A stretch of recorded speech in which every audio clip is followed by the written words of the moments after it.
Prêt?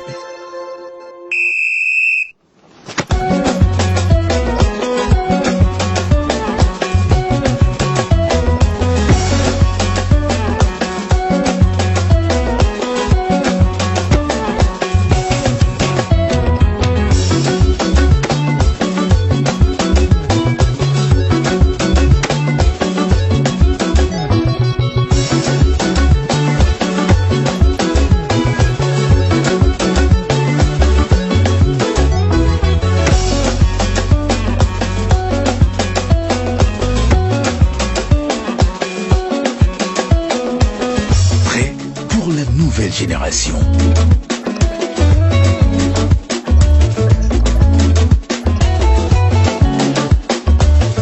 Le 31 octobre 2020, rejoins l'équipe de la nouvelle génération et gagnons ensemble pour une Côte d'Ivoire meilleure, une Côte d'Ivoire. Prêt?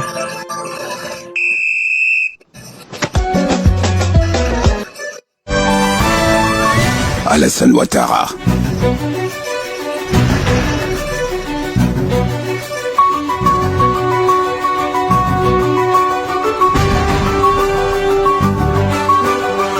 Ses œuvres parlent pour lui.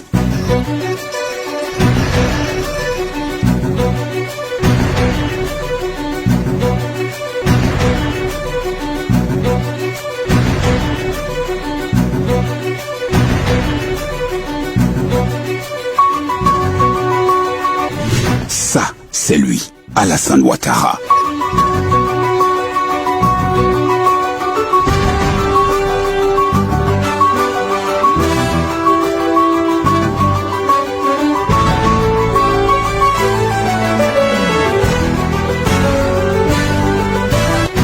Ça, c'est aussi lui, Alassane Ouattara.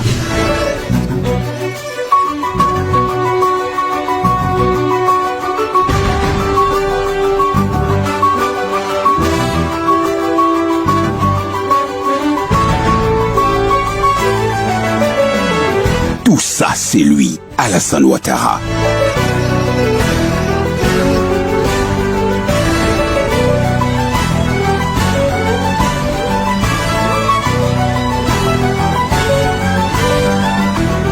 Ça, c'est déjà lui.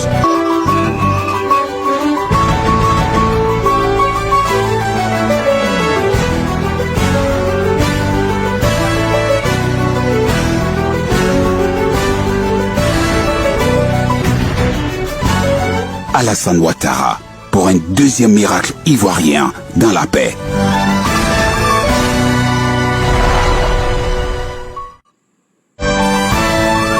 Alassane Ouattara.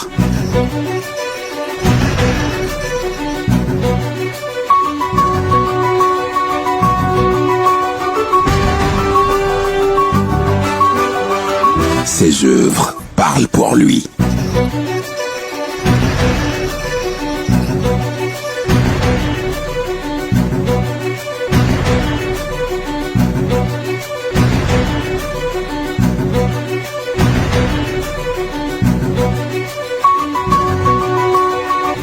Ça, c'est lui, Alassane Ouattara.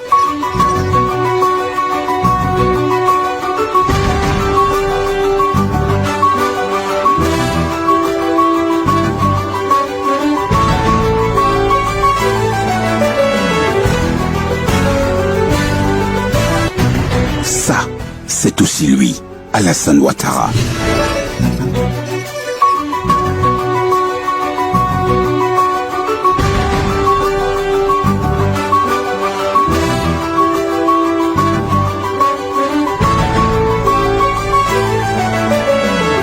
Tout ça, c'est lui, Alassane Ouattara.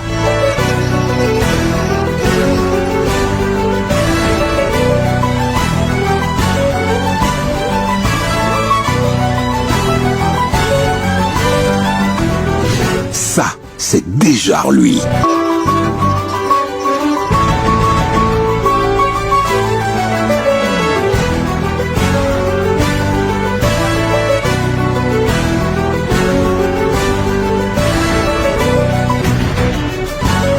Alassane Ouattara pour un deuxième miracle ivoirien dans la paix.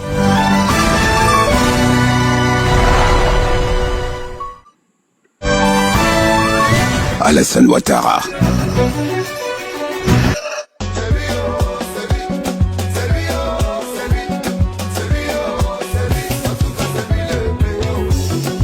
Pour l'évolution dynamique de ce pays, pour l'harmonie de l'union des Ivoiriens, la solution idéale c'est Ato. Tu veux pas, oh, en tout cas c'est lui le meilleur. Un fleuve à traverser. Heureusement qu'il y a des ponts maintenant. Heureusement que... Bonsoir, bonsoir, bonsoir tout le monde. Bonsoir mes Mamadou, bonsoir mes Bineta. Bonsoir, bonsoir, bonsoir. Si vous m'entendez, vous me dites, hein, parce que moi, je ne sais pas. Bon, bonsoir. La page, elle est tellement signalée que je vais vous demander de partager, de liker, avec un pompé, à partager. Et à liker, d'accord? On ne sera peut-être pas beaucoup aujourd'hui parce que ça fait longtemps que j'ai fait un direct. Mais si vous voulez, on va attendre un peu, mais c'est pas la peine, hein, on fait le direct en même temps, d'accord? Mamadou et Bineta, vraiment, excusez-moi, j'ai... excusez-moi de cette absence longue mais justifiée. Je ne vais pas vous donner les détails, mais sachez que ce n'était pas pour rien que j'étais absente. Bon, aujourd'hui, on va parler d'un homme politique, Stéphane Kipré, d'accord? Et je vais vous envoyer l'article qui me fait sortir, d'accord? Et on va décortiquer, débriefer et puis commenter ensemble, d'accord? Donc, je vais chercher Stéphane Kipré, d'accord? Demandez Vineta, avec un pompier, un pompier drone, un pompier consommé, pomper seulement. Hein? Attendez, c'est une photo. Donc, je vais aller chercher la photo pour vous. Alors, image. D'accord? Même Amadou et Bineta. Alors, nous, on va chercher Stéphane Kipré. On va le mettre là. Parce que c'est de lui qu'il s'agit. Hein. On va le mettre à côté ici. Stéphane Kipré. Bon, moi-même, je ne vais pas me négliger. Hein. Je vais me mettre là. Je vais aller chercher encore un autre journal. Aujourd'hui, on va parler de Stéphane Kipré. Parce que quand l'adversaire te fait la passe, il faut pas, il n'y a pas hors-jeu dedans. Donc, nous, on va explorer, on va parler de ça. Parce que c'est de lui qu'il s'agit aujourd'hui. OK? Bon, je mets ça à côté ici, vous allez voir. Il a sapé comme ça. D'accord? Même Mamadou et Bineta, bonsoir. C'est toujours un plaisir de vous retrouver. Je prends mon deadline, c'est-à-dire mon conducteur pour ne pas me perdre, parce qu'on va se parler dans la paix du Seigneur. D'accord, d'accord? Ok. Attends, je me mets à côté, parce que c'est pas moi qui suis... Aujourd'hui, là, je ne suis pas à la bourde. C'est pas moi. D'accord. Ok. Est-ce que vous m'entendez? Si vous m'entendez... Ouais, 2 jours, hein. 2 jours, hein, justicier Dado. Si vous m'entendez, il faut écrire que vous m'entendez. On va traîner un peu, puis ceux qui ne savent pas vont venir. Mais vous m'entendez? la main de chocolat. Aïe, cœur pompé, aïe, pomper. Pompez les cœurs avant que si vous ne pompez pas, je ne parle pas. Hein. La page, elle est attaquée. Donc, il faut pomper les cœurs pour que les gens sachent qu'ils reçoivent les notifications. De toute façon, il faut vous abonner, il faut vous réabonner, il faut activer la cloche de notification pour pouvoir recevoir mes notifications. Vous entendez? La marque, ok, d'accord. Vous m'entendez? Aïe, cœur pomper les cœurs. Je veux parler. C'est ça là que vous faites qui ne me plaît pas là. Hein? Bon, on va commencer. On va commencer, d'accord? Même si vous êtes 2, moi je vais commencer. Donc aujourd'hui, c'est une nouvelle vidéo. Et la nouvelle vidéo, le sujet ici, c'est l'article qui est paru dans Jeune Afrique et le journal Enquête Média à propos de Stéphane Kipré. Stéphane Kipré, vous le connaissez, hein, est-ce qu'il est encore beau-fils d'Oufoué? Non, beau-fils de Gbagbo. Non, on ne sait pas. Voilà. Mais en tout cas, il est homme politique, vice-président du PPACI. Le son est super. D'accord, merci. Donc, je suis un conducteur. Ma vidéo de ce soir se portera sur les articles qui ont été relayés par 2 organes de presse, c'est-à-dire Jeune Afrique et Enquête Média. Ces 2 journaux ont titré à la une la justice française aux trousses de Stéphane Kipré. Alors, après avoir pris connaissance du contenu, j'ai été choquée. Moi, j'ai été outrée, j'ai été choquée de constater qu'aujourd'hui, les journaux écrivent ce qu'on a toujours vu que personne n'osait croire. Voilà, personne n'osait croire à ça. Puisque lui-même, il nous a tellement démontré ce que les journaux là écrit qu'aujourd'hui, je pense qu'ils vont peut-être aller se plaindre. Mais non, nous, on cite les journaux, c'est pas nous. Nous, on ne fait que relayer, voilà. S'il y a plainte, ce sont les journaux là-bas. Alors, Stéphane Kipré, il y a Jeune Afrique et Enquête Média. Ces 2 journaux ont titré à leur une la justice française aux trousses de Stéphane Kipré. Après avoir pris connaissance, je disais donc que j'étais choquée, vraiment choquée. Stéphane Kipré est un Ivoirien, un politicien ivoirien qui aspire à diriger notre pays. Tous ceux qui voudront être à la tête de la Côte d'Ivoire, il faut qu'ils souffrent. Mais on va parler d'eux en long et en large, en détail et en global. C'est dans la même dynamique que j'avais parlé de Blé Goudé ici. Et puis, des gens sont devenus hystériques. Mais, je reviens encore. Aujourd'hui, c'est Stéphane Kipré. Donc, comme il veut diriger notre pays, ou bien il est responsable politique, donc il est à la tête d'une multitude, voilà, dans son parti là-bas. Tous ces faits et gestes, nous allons les passer au scanner. Ce qu'ils font pour notre Prado, c'est ce que nous, on va leur faire subir. C'est-à-dire, nous sommes dans la réciprocité. On est là pour critiquer, décortiquer et puis déconstruire. Mais dans ce cas précis, c'est vraiment pour réaffirmer, confirmer ce que nous disions avant, qui avait été, ouais, il mente, ouais, il raconte des histoires. Aujourd'hui, comme c'est Jeune Afrique et Enquête Média, j'espère que tout le monde va croire. Donc, je disais tantôt, ce qui veut dire qu'il arrive, si un jour il arrive à diriger notre pays, il va nous diriger, nous les Ivoiriens, c'est-à-dire en gris, il sera notre président ou bien un responsable politique. Donc, nous avons le droit et nous avons le devoir et même l'obligation de critiquer ses faits et gestes. C'est ce que... Ah, Babo a rendu les Ivoiriens riches. Ok, pour le moment, je ne suis pas encore riche. Parce que moi, j'estimerais que je suis riche quand j'aurai un jet privé, quand j'aurai un yacht. Pour le moment, ça va, mais je ne suis pas riche. D'accord? Donc, comme il dit, il veut un jour diriger ce pays, ça voudrait dire que lui, il va être notre président. Voilà, et donc il va diriger nos parents, nos frères, nos soeurs, tout le monde, quoi. Mais donc, à ce titre, on a le droit de le critiquer. Hein? Stéphane Kipré, monsieur Stéphane Kipré, bon fils de Gbagbo, sauf qu'on parle de toi.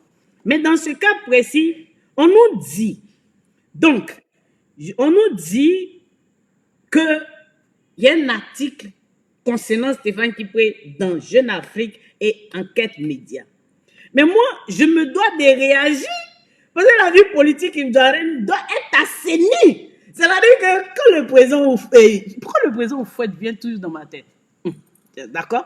Quand le président Ouattara et le président Gbagbo, la paix à son âme, le président Bédi est parti. D'ailleurs, moi, j'étais à Gagnoa quand il y avait ses funérailles à Daoukro. Il y a eu une de ces tornades, tempêtes.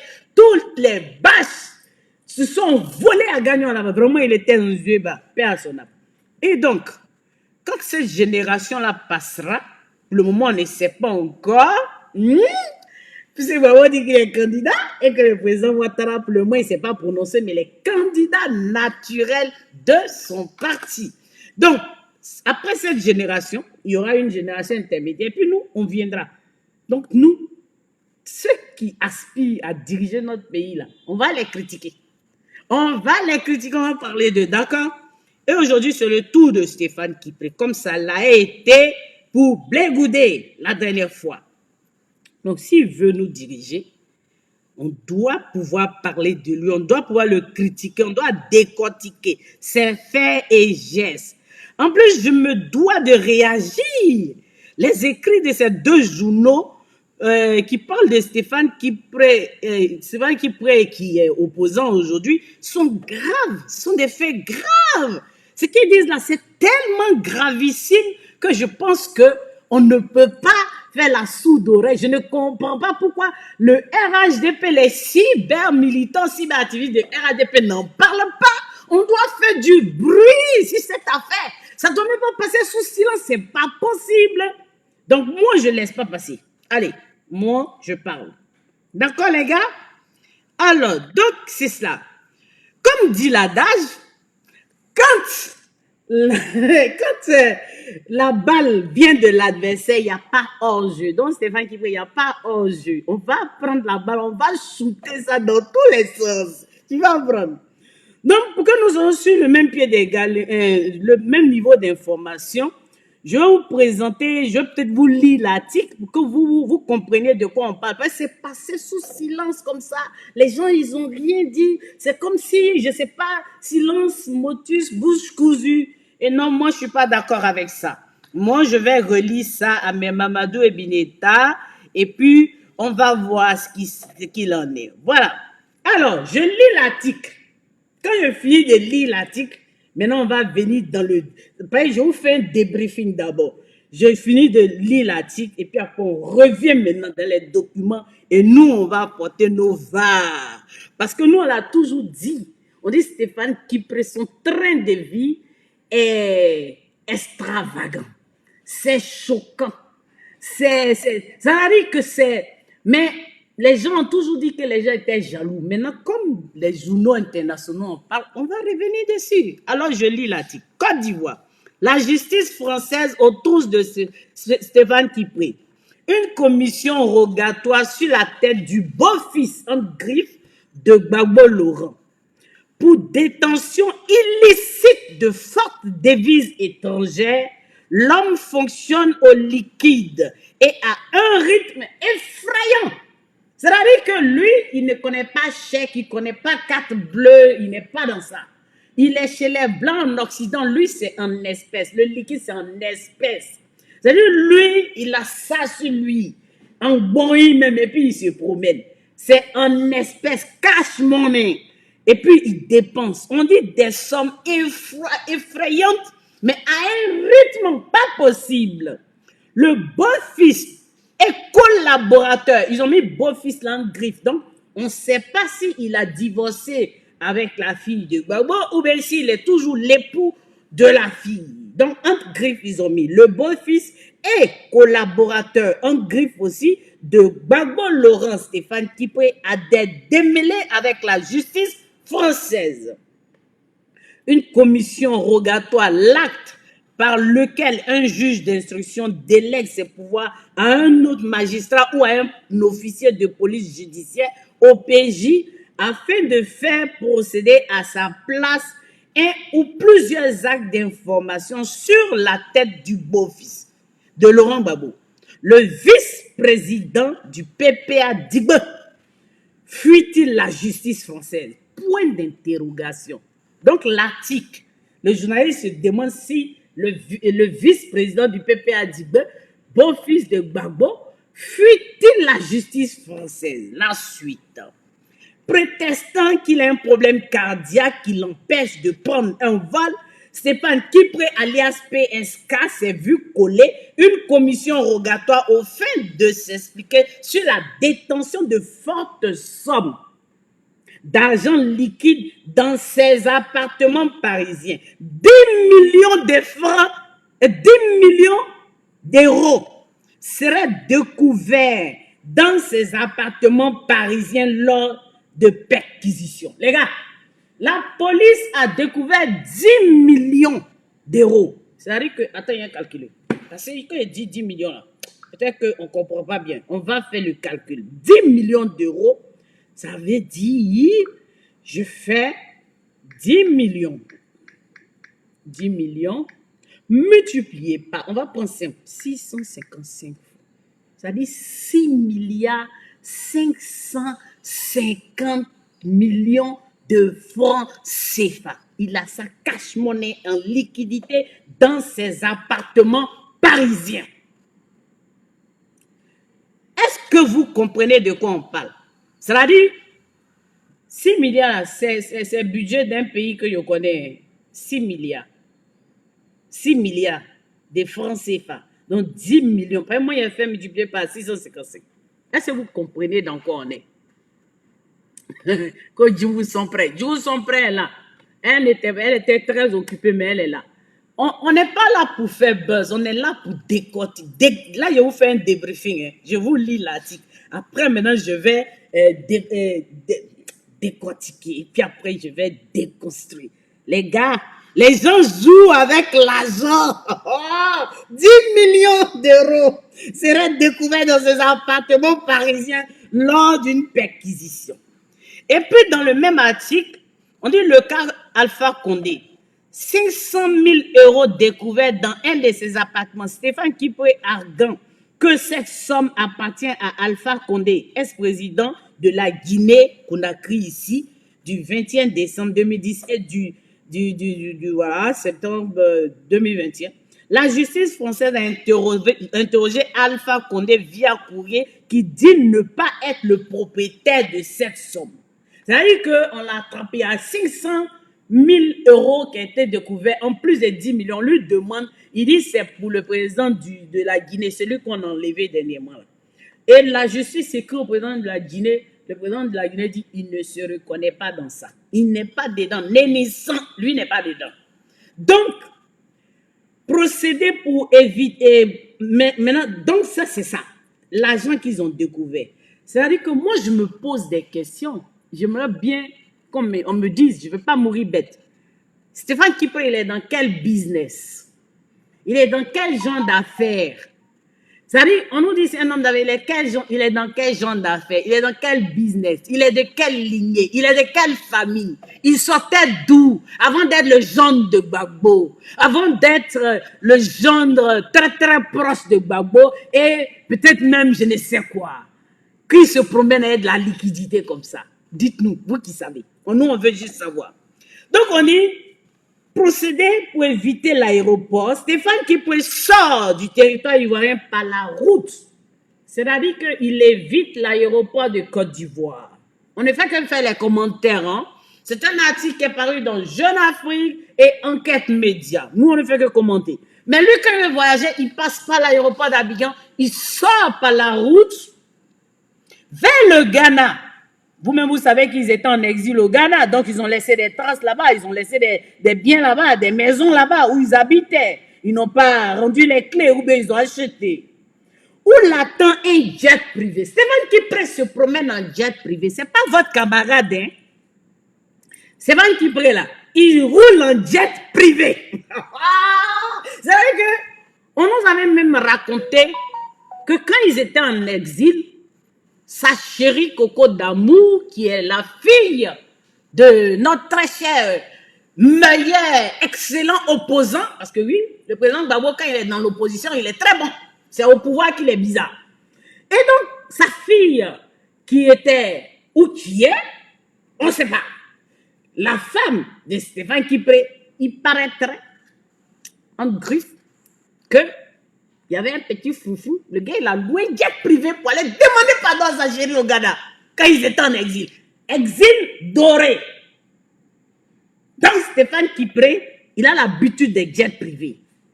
Lui, quand Sagoko est fâché, lui prend un jet privé, puis il va lui demander pardon là-bas au Ghana quand ils étaient en exil. Donc, je reviens sur l'article. Donc, on dit, Stéphane Kipre est parti par la route. Lui sort par la route du territoire ivoirien vers le Ghana, où l'attend un jet privé à l'aéroport.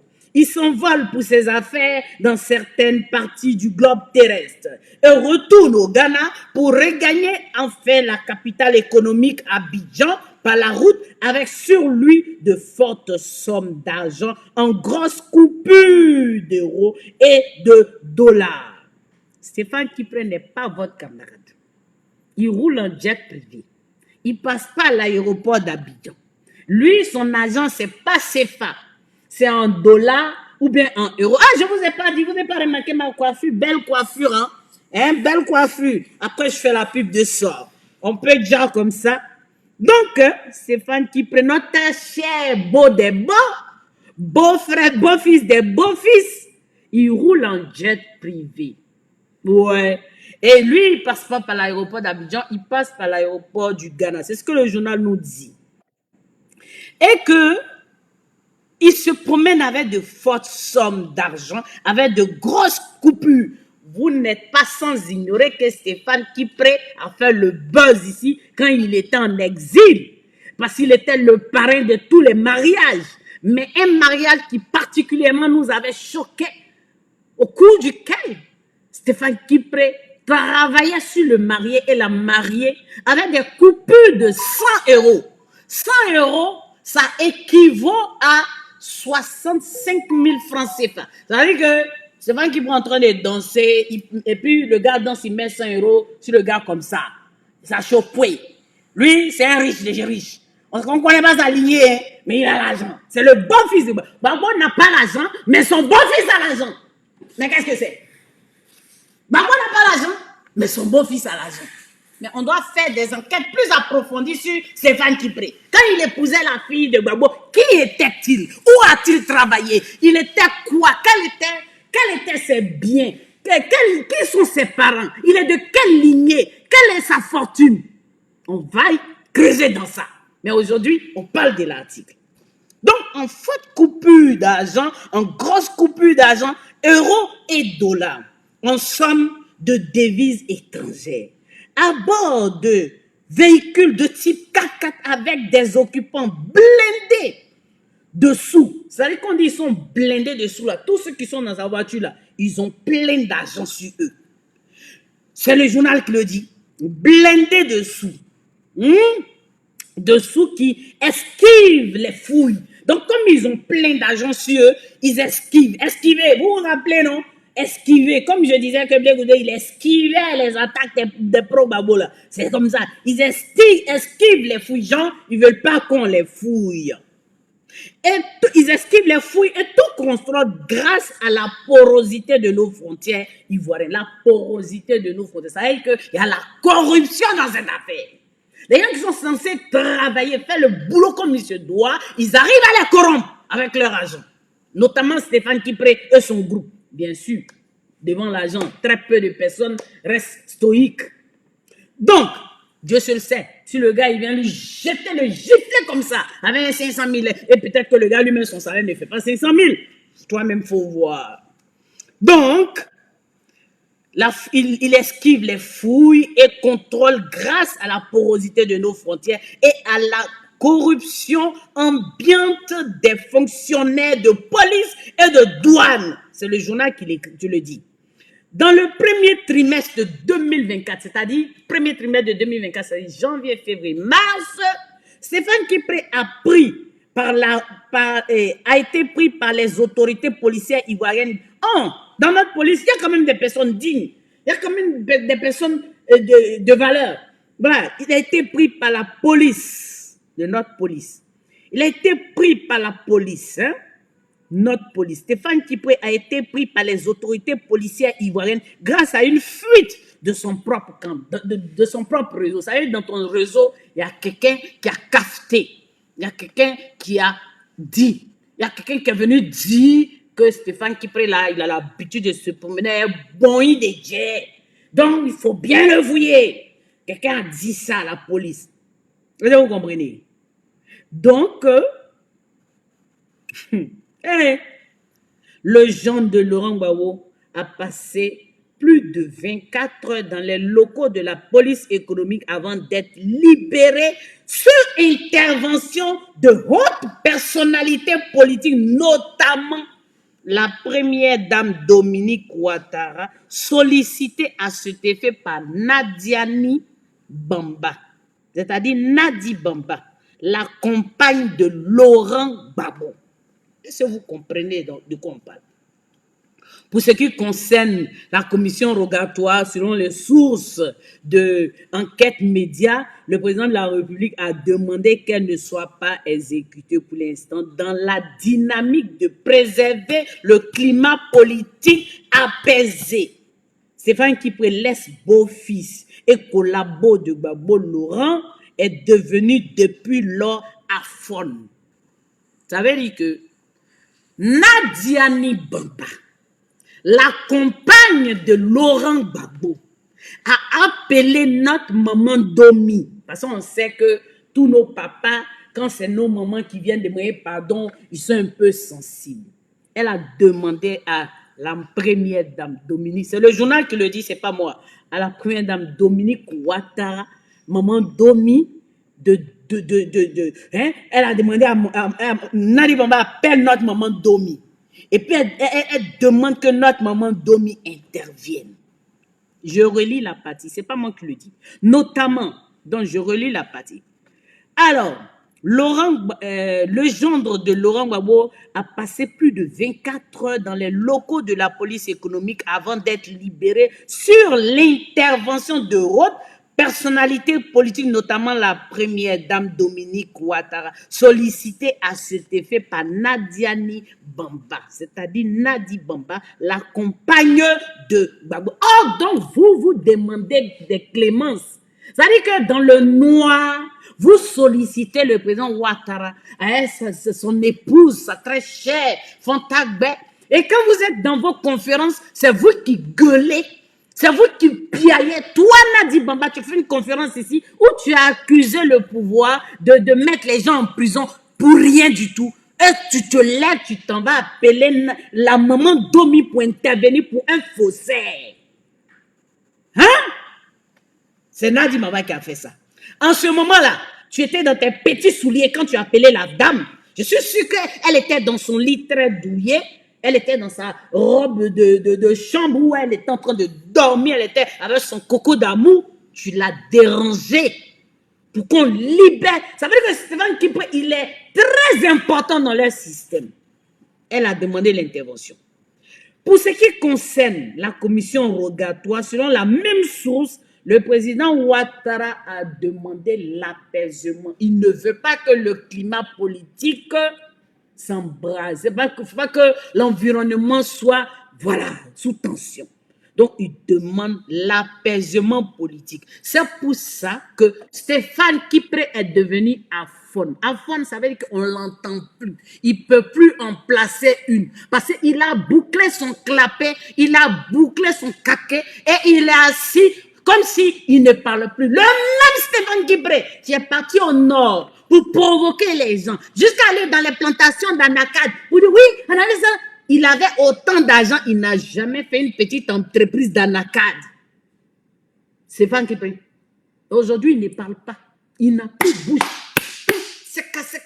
C'est cousu. Il ne parle pas. C'est lui qui est là comme ça. Lui qui gagne 10 millions d'euros dans son appartement à Paris. Lui qui se promène en jet privé.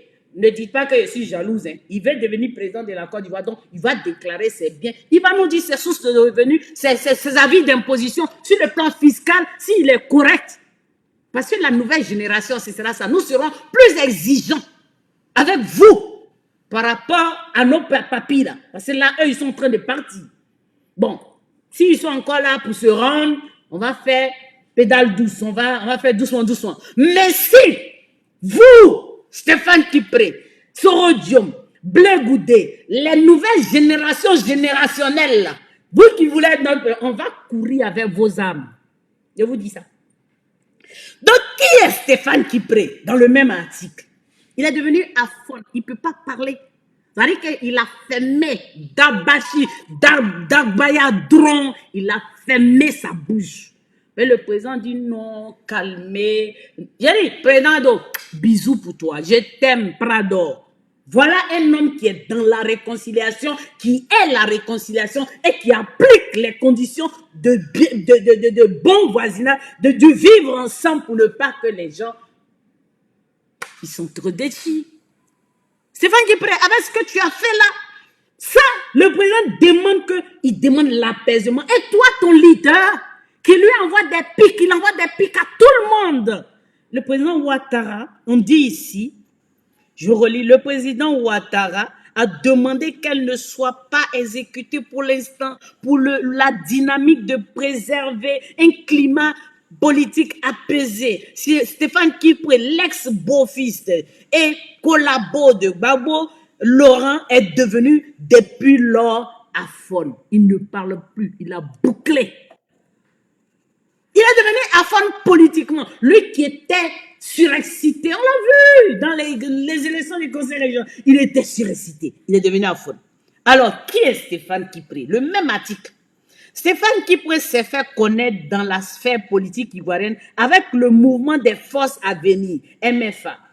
De innocent Anaki Kobena en 2007, le 29 juin. Après son mariage avec Laurence Gador Gbagbo, l'une des filles jumelles de Laurent Gbagbo et de Simone Gbagbo, il fonde son propre parti politique, Union des nouvelles générations, qui intègre à la faveur des présidentielles de 2000 la coalition LMP.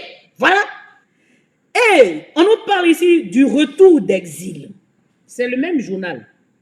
12 avril, au lendemain de l'arrestation de Laurent Gbagbo, après 5 mois de crise post-électorale, il quitte le pays. Stéphane Kipré s'installe au Ghana, au Sénégal, en Italie, et il obtient le statut de réfugié politique. Puis en France, au Sénégal, il a eu le droit à une certaine protection de Macky Sall, qui va lui octroyer même un passeport diplomatique. Je fais une pause sur le passeport diplomatique.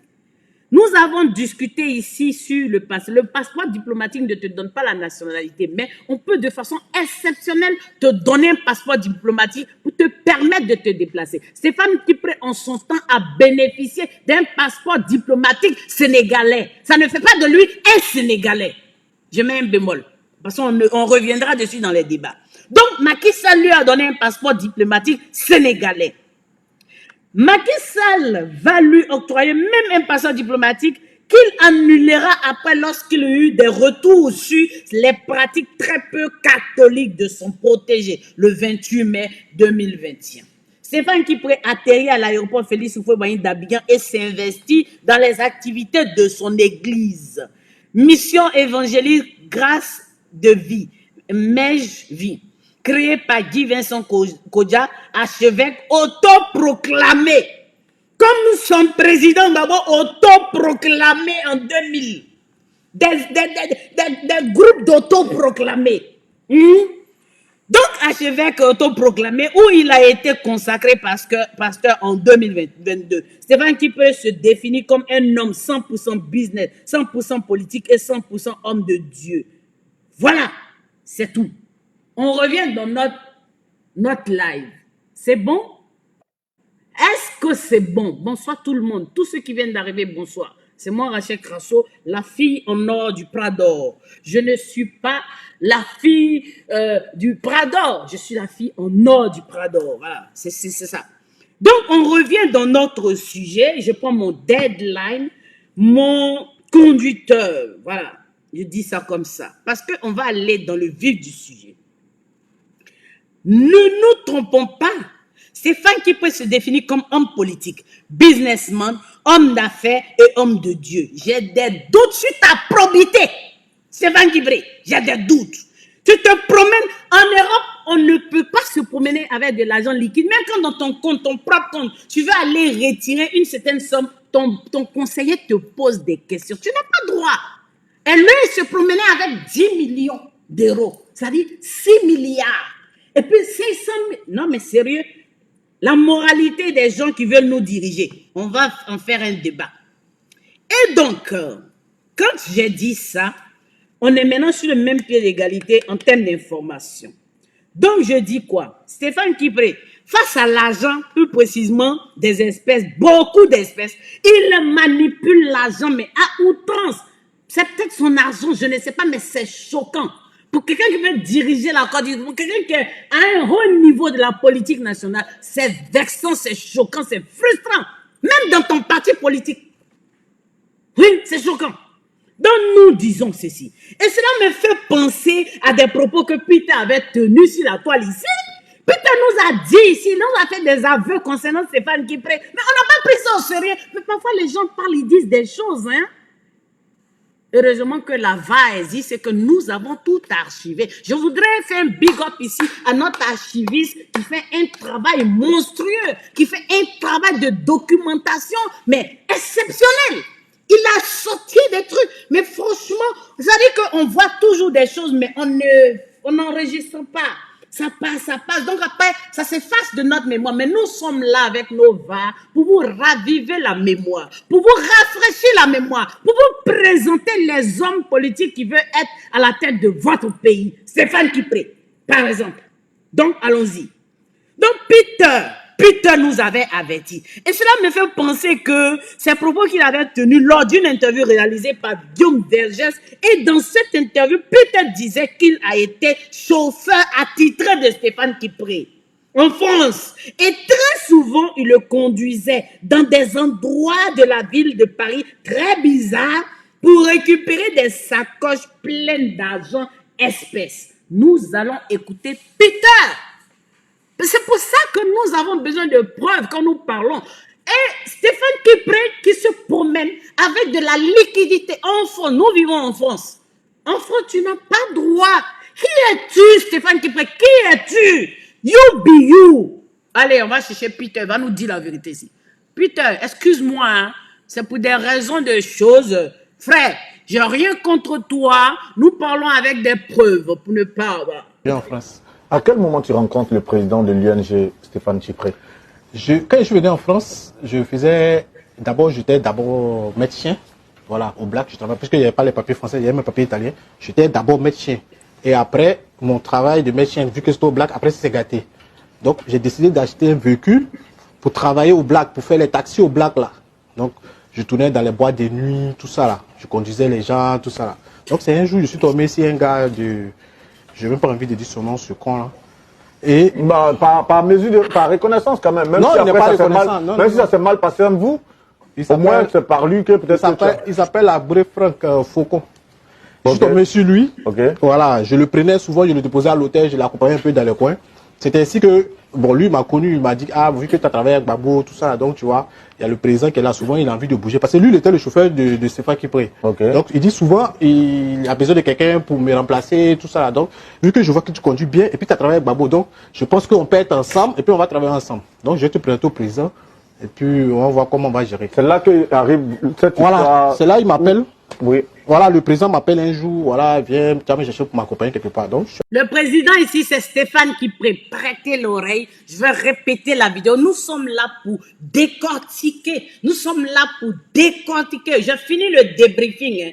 Je suis à la phase de décortiquage. Attends, mais qu'est-ce que c'est? On est un pays où les gens se promènent avec la liquidité. On ne connaît même pas leur source de revenus. On ne sait même pas comment ils ont acquis toute cette manne financière. On dit que c'est de l'argent illicite, mais c'est sérieux. Mais il faut qu'on sache. Allez, Peter, parle. On allait chercher un jour. On a fait quoi, 2 heures de route, on allait quelque part. Après, on est chez le déposer. Moi, je le conduisais, ce n'est pas gratuit. Il me payait 300 € par jour. Il paye 300 € par jour. Ça veut dire 300 € par jour. Si Peter, il travaille 10 jours, il a 3000 €. S'il travaille 20 jours, il a 6000 €. S'il travaille 30 jours, il a 9000 €. 3000 €, c'est à peu près 2 millions, 10 jours. Donc, 20 jours, il a 4 millions. Un mois, il a à peu près 6 millions. C'est ce que Stéphane Kipré lui donnait comme salaire. 300 € par jour. Écoutez bien. Je répète la partie là, parce que nous n'allons pas mourir bêtes ici. Quelque part, après, on est chez le déposer. Moi, je le conduisais, ce n'est pas gratuit. Il me payait 300 € par jour. Vous avez compris? Moi, je l'accompagnais. Vous avez compris le SMIC horaire, le SMIC salarial en France avoisine les 1500 € le mois. Lui, il gagnait 300 € par jour. C'était une façon aussi de lui boucler le clapet, pour ne pas qu'il parle beaucoup, mais ça n'a pas de genre, Stéphane Kipré. Il a bavé, il a cafeté. Il a même fait interview. Nous, on a enregistré ça, on a gardé ça. On s'est toujours dit qu'au moment opportun, on allait dire dans toi. Aujourd'hui, c'est le moment. Allez, Peter, parle. Ton propre chauffeur, il t'a vendu dans une interview. Nous, on n'avait rien dit en son temps. On a dit le moment opportun, nous y reviendrons. Et nous y sommes aujourd'hui. Quand Jeune Afrique parle, que Enquête Média parle, parce qu'en ce temps, quand nous on parlait, les gens trouvaient qu'on était jaloux de toi. Mais là, maintenant, on y est. Commission rogatoire. Allez prendre de l'argent. Voilà. On partait dehors, ils prenaient l'argent dans la rue, des sacs d'argent. Bon, j'ai pas envie de prendre l'argent dans la rue comme ça en France. N'est-ce pas ce que je viens de lire dans... Attends que j'y revienne. Voilà, j'y revienne. Voilà, parce que là, c'est choquant. C'est des attitudes de mafieux. Il a une attitude de dealer. Il a une attitude de quelqu'un qui travaille dans un domaine, mais c'est pas possible. C'est de l'argent au noir. C'est du blanchiment d'argent. C'est du gangstérisme financier. Disons-le, parlons peu, parlons bien. Allez, je dis ça ici. On dit des sacs d'argent. Des sacs d'argent. C'est ça. C'est ce que j'ai lu dans l'article. Allez, continuons. Mon frère. Dans la rue comme ça? À quelle heure vous prenez ça? C'est parce qu'on va rentrer tout dans les détails encore pour... Non, c'est clair, mais c'est à quelle heure vous prenez l'argent? Avant matin à 10h, moi je le conduis, le gars est dans la rue là-bas, le gars il vient, il lui donne un sac d'argent. Ah bah voilà, il y a une personne qui est là. Oui, qui l'a ramasser, voilà. Quelle entreprise normale travaille dans la rue à prendre des sacoches d'argent? Moi j'ai vu ça dans les films de mafia. J'ai vu dans des narcotrafiquants dans leurs films là. C'est là-bas que j'ai vu ça. J'ai jamais vu ça en temps normal. Mais là, on va y aller. En France. Bon, quand Peter nous dit ça, que pouvons-nous dire? Que peut le bœuf dans une bataille où il y a des gars qui se promènent avec des sacs d'argent, des gars qui ont 10 millions d'euros dans leur appartement. Nous-mêmes, là même, on cherche l'argent, on ne trouve pas. Les gars, ils ont 10 millions d'euros dans leur appartement, ils se promènent en jet privé. C'est ça qui est ça. Bon, les gars, nous, on ne fait que décortiquer. Hein. Là, le débriefing était fini. On est parti pour le décortiquage. Et aussi, dans un autre direct de Peter il nous a dit que tout l'argent que Stéphane Kipré récupérait dans les sacs, dans les rues de Paris, était en réalité de l'argent issu du vol. Ça, c'est Peter qui a fait l'aveu. Je fais une pause. Là, je suis tressée. Ce sont des tresses, hein. Regardez, on appelle ça des brindilles de balai. C'est ma soeur qui a fait. Ma perruque que je mets d'habitude, je lui ai demandé de me tresser. Donc, pause publicitaire. Alors, je vais aller chercher Peter. Oh, c'est beau, mes tresses. N'est-ce pas, les gars? C'est beau, hein, regardez. Bon, coupez la partie là. Je vais aller chercher Peter. Eh, Peter, si tu parles, Peter, viens. C'est pas notre photo, c'est toi qui as parlé. Mais moi, mes collègues là, chaque jour, ils m'amènent, ils veulent quelque chose. Moi, il t'a appelé un jour, il t'a dit, ah, donne au moins quelque chose, même si c'est 500 euros, même 1000 euros. C'est rien dans le chiton que tu as là. Je vais envoyer à mes collègues. Le gars, il a refusé. Tu as refusé. Donc, vraiment, vieux père, tu es mauvais. Il parle de Stéphane Kipré. Lui, il était chauffeur de Stéphane Kipré. Je récapitule. Lui, il était chauffeur de Stéphane Kipré à Paris. Il conduisait Stéphane Kipré. Stéphane Kipré lui donnait 300 euros par jour. C'est-à-dire 200 000 francs par jour. C'est votre argent. Hein? Écoutez. Donc là, il était fâché. Puis, il a commencé à casser les papous. Parle. Je lui ai dit ça quelqu'un, vieux père, tu es mauvais. Voilà, l'argent là même d'abord, mais c'est même pas pour toi. Oui. C'est l'argent volé du pays. Oui. La preuve. Ouais. L'argent là même, c'est pas pour toi, Stéphane Kipré, c'est l'argent volé du pays. C'est Peter qui l'a dit. Nous, on est dans les VAR. On dit c'est de l'argent illicite. C'est l'argent volé du pays, Stéphane Kipré. Tu es un voleur. C'est ce que Peter est en train de dire ici là. Peter dit tu as volé ça. Peter là, tu es trop fâché là, il faut le convoquer, tu as lui poser question. Nous on ne fait que dire aux Ivoiriens, c'est que tu es voleur patouté. Peter dit tu es un voleur. Il dit tu fonctionnes comme un mafieux. Quand tu prends, vous échangez des mallettes dans les rues de Paris, dans les coins et recoins, dans les longos. C'est les mafieux qui font ça. Ceux qui font blanchiment d'argent là, c'est eux qui font ça. Mais c'est de l'argent même volé que vous ne pouvez pas déclarer à l'État français. C'est ça, ils ont perquisitionné, puis ils ont mis la main dessus. Nos 6 milliards de francs CFA comme ça. Nos 10 millions, tu allais donner ça aux Blancs cadeaux. Qui t'a dit qu'on garde l'argent sous le matelas chez les Blancs? Stéphane Kipré. Qui t'a dit ça? 10 millions d'euros. Qui es-tu? Tu viens de quelle lignée? Tu viens de quelle famille?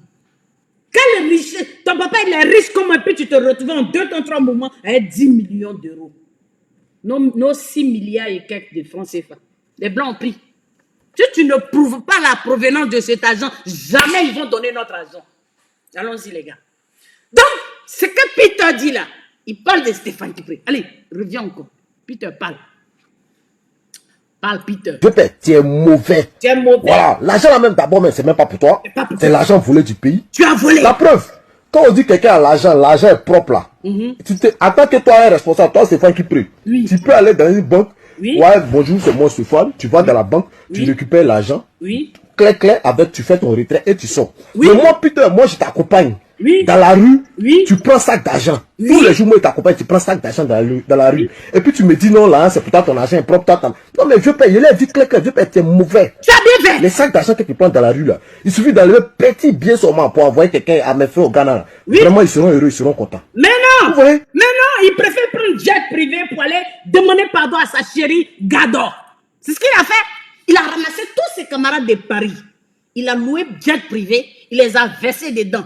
Ils se sont ramassés, ils sont partis faire concert privé pour sa chérie, au Ghana là-bas. C'est ça qu'il a fait. Stéphane Kipré vivait un exil doré. C'est ce qu'il vivait avec nos sous, l'argent du contribuable ivoirien. Parlons peu, parlons bien. Donc, allons-y encore.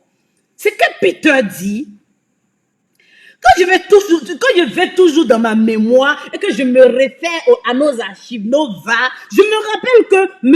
Afin Guesson nous avait informé que Stéphane Kipré avait imité la signature du ministre de l'économie, M. Charles Kofi Dibi, pour accorder un agrément de 180 000 tonnes de cacao à une entreprise et il a empoché plus de 4 milliards de nos francs. C'est CFA. Donc c'est tout.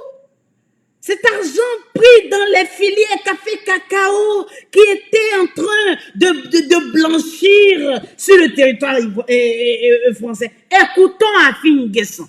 Mais nous, on parlait les preuves. Il a dit, on va se blesser dans les élections là. C'est à quoi ça, Stéphane Kipré, 2 jours là, il parle parce qu'il était trop wara-wara. Son wara-wara avait augmenté. Il m'a cherché. Afin Guesson, il va vous donner information. Il dit Stéphane Kipré est un voleur. C'est lui qui a dit ça. Parlons peu, parlons bien. On va le chercher. Afin, viens ici. Tu vas nous parler. Nous, on prend ce que les gens disent et puis on les écoute. Parce que parmi eux, là, dans leur clan, là, il y a beaucoup de faussaires. Il y a un même qui a imité la signature, à l'époque, la signature du ministre de l'économie pour accorder un agrément de 180 000 tonnes de cacao à une entreprise. Et vous voyez, toi-même, faut voir. Allez, parle. Il a empoché près de 4 milliards. Et je sais que c'est lui qui a imité la signature de l'argent. Bloqué. Aïe, partagez ce direct. Nous, on est rentré dans la phase de déconstruction. Hein? On est dans la phase de déconstruction de Stéphane Kipré. Ça veut dire qu'on va l'appuyer. Ça veut dire qu'on va le laisser là. Les Ivoiriens seront dégoûtés de lui. Les Ivoiriens ne le connaissent pas. Non, mais sérieux. Non, j'ai dit, on est rentré dans la phase de déconstruction de Stéphane Kipré. Son équipe n'a qu'à venir, ils vont démentir ça. On nous dit, non, laissez, on est dans l'apaisement, on est dans la réconciliation. Pendant ce temps, vous envoyez des pics au président Ouattara. Vous envoyez des pics au RHDP. Et puis nous, on n'a qu'à vous laisser. Mais pourquoi? Mais qu'est-ce que c'est? Mais chacun a son clan. Mais c'est à cause de ça qu'il a répondu à Blé Goudé. Nous-mêmes, on attend toujours qu'il appelle le ministre Bakongo. Et puis nous, on va aller se croiser chez Bakongo là-bas. Mais aujourd'hui, c'est Stéphane Kipré. Il dit, un à un, on va vous prendre dans la paix du Seigneur. Quand on finit ça là, on monte sur le PDCI. Ils disent quoi? On n'a pas donné l'argent pour faire vulnérer des bédiers. Moi-même, j'aime bédier. Bon, crochet, j'arrête ça. Aujourd'hui, c'est Stéphane Kipré. Donc, Afi est en train de faire des aveux là. Allez, parle Afi. Non, comme ce sont des faussaires, on les connaît ici, et moi c'est caché en France pour essayer d'emmerder. Il faut maintenant leur parler. S'il dit les garçons n'ont qu'à venir, et puis on va aller voir. Si c'est pas Gbagbo, il sera en prison aujourd'hui. Si c'est pas Gbagbo, Parce qu'il est beau-fils de Gbagbo. Si ce n'est pas Gbagbo, il sera en prison aujourd'hui parce qu'il est beau-fils de Gbagbo. Les gars, j'ai dit que aïe cœur pompé, aïe à partager, aïe direct partager. On dit qu'on l'a convoqué en France, il n'a qu'à lui expliquer les 10 millions qu'on a trouvés dans son appartement là. Ça sort d'où? C'est l'argent d'où? Tu as travaillé combien d'années? Tu as travaillé dans quel domaine? Qu'est-ce que tu faisais? Et puis tu as eu 10 millions juste quand l'argent est devenu 10 millions, quand tu casses en bas des matelas dans la maison. Et puis pourquoi c'est pas dans une banque? Il dit lui, il a mal au cœur. S'il monte dans l'avion, il a mal au cœur. Donc il ne peut pas venir. Mais donc j'ai pas envie de dire ça encore. Les gens vont venir pleurer ici. C'est ce qu'on appelle mauviette là. C'est ce qu'on appelle couillement là. C'est ce qu'on appelle mauviette. Un garçon. Toi tu es balèze quand tu es grand comme ça. Tu te lèves, tu vas, tu réponds. Si l'argent n'est pas de l'argent sale, si ce n'est pas l'argent illicite, si ce n'est pas un blanchiment d'argent, si ce n'est pas de l'argent volé, tu te lèves, tu réponds, tu dis voilà mes revenus, j'ai telle entreprise, voilà mon chiffre d'affaires, voilà mon avis d'imposition, voilà mes trucs fiscaux. Tu montres tout dans la paix du ciel. Mais de toute façon, il y a infraction. Nulle part. On ne met 10 millions de francs CFA dans une maison, dans un appartement, en Occident. Tu peux avoir, même quand tu as un coffre, même si tu as un coffre, il faut le déclarer. Tu déclares. Mais les banques sont là pour ça. Vous vous êtes cru où? On dit vous avez gardé 10 millions de nos francs dans vos appartements parisiens, vous farotiez avec ça. L'argent du contribuable ivoirien, de notre café cacao. Il a dit qu'il va me blesser.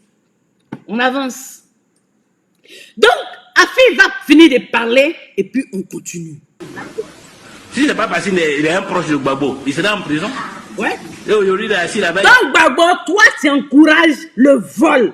C'est-à-dire, toi, Gbagbo, on dit, si ton entourage vole là, c'est que c'est toi qui es voleur. C'est que tu permets que les gens volent. Tu as permis qu'ils volent. Et tu l'as protégé. Mais lui, il a de la chance. Nadi Bamba qui appelle la première dame sur Dominique Ouattara pour qu'on intervienne pour lui. Le président Ouattara qui dit non, parce qu'on veut un climat apaisé. Mais Stéphane Kipré, tu es chanceux, hein. Il y a des gens qui sont en prison. Pour moins que ça.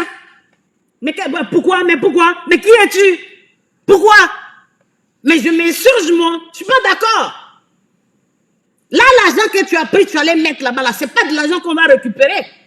La police a pris, c'est fini. Ils ont dead ça, c'est fini. Bon, les gars, Abfi va parler, on continue. Il nous emmerde. Alors que c'est un faussaire. Connu de tout le monde.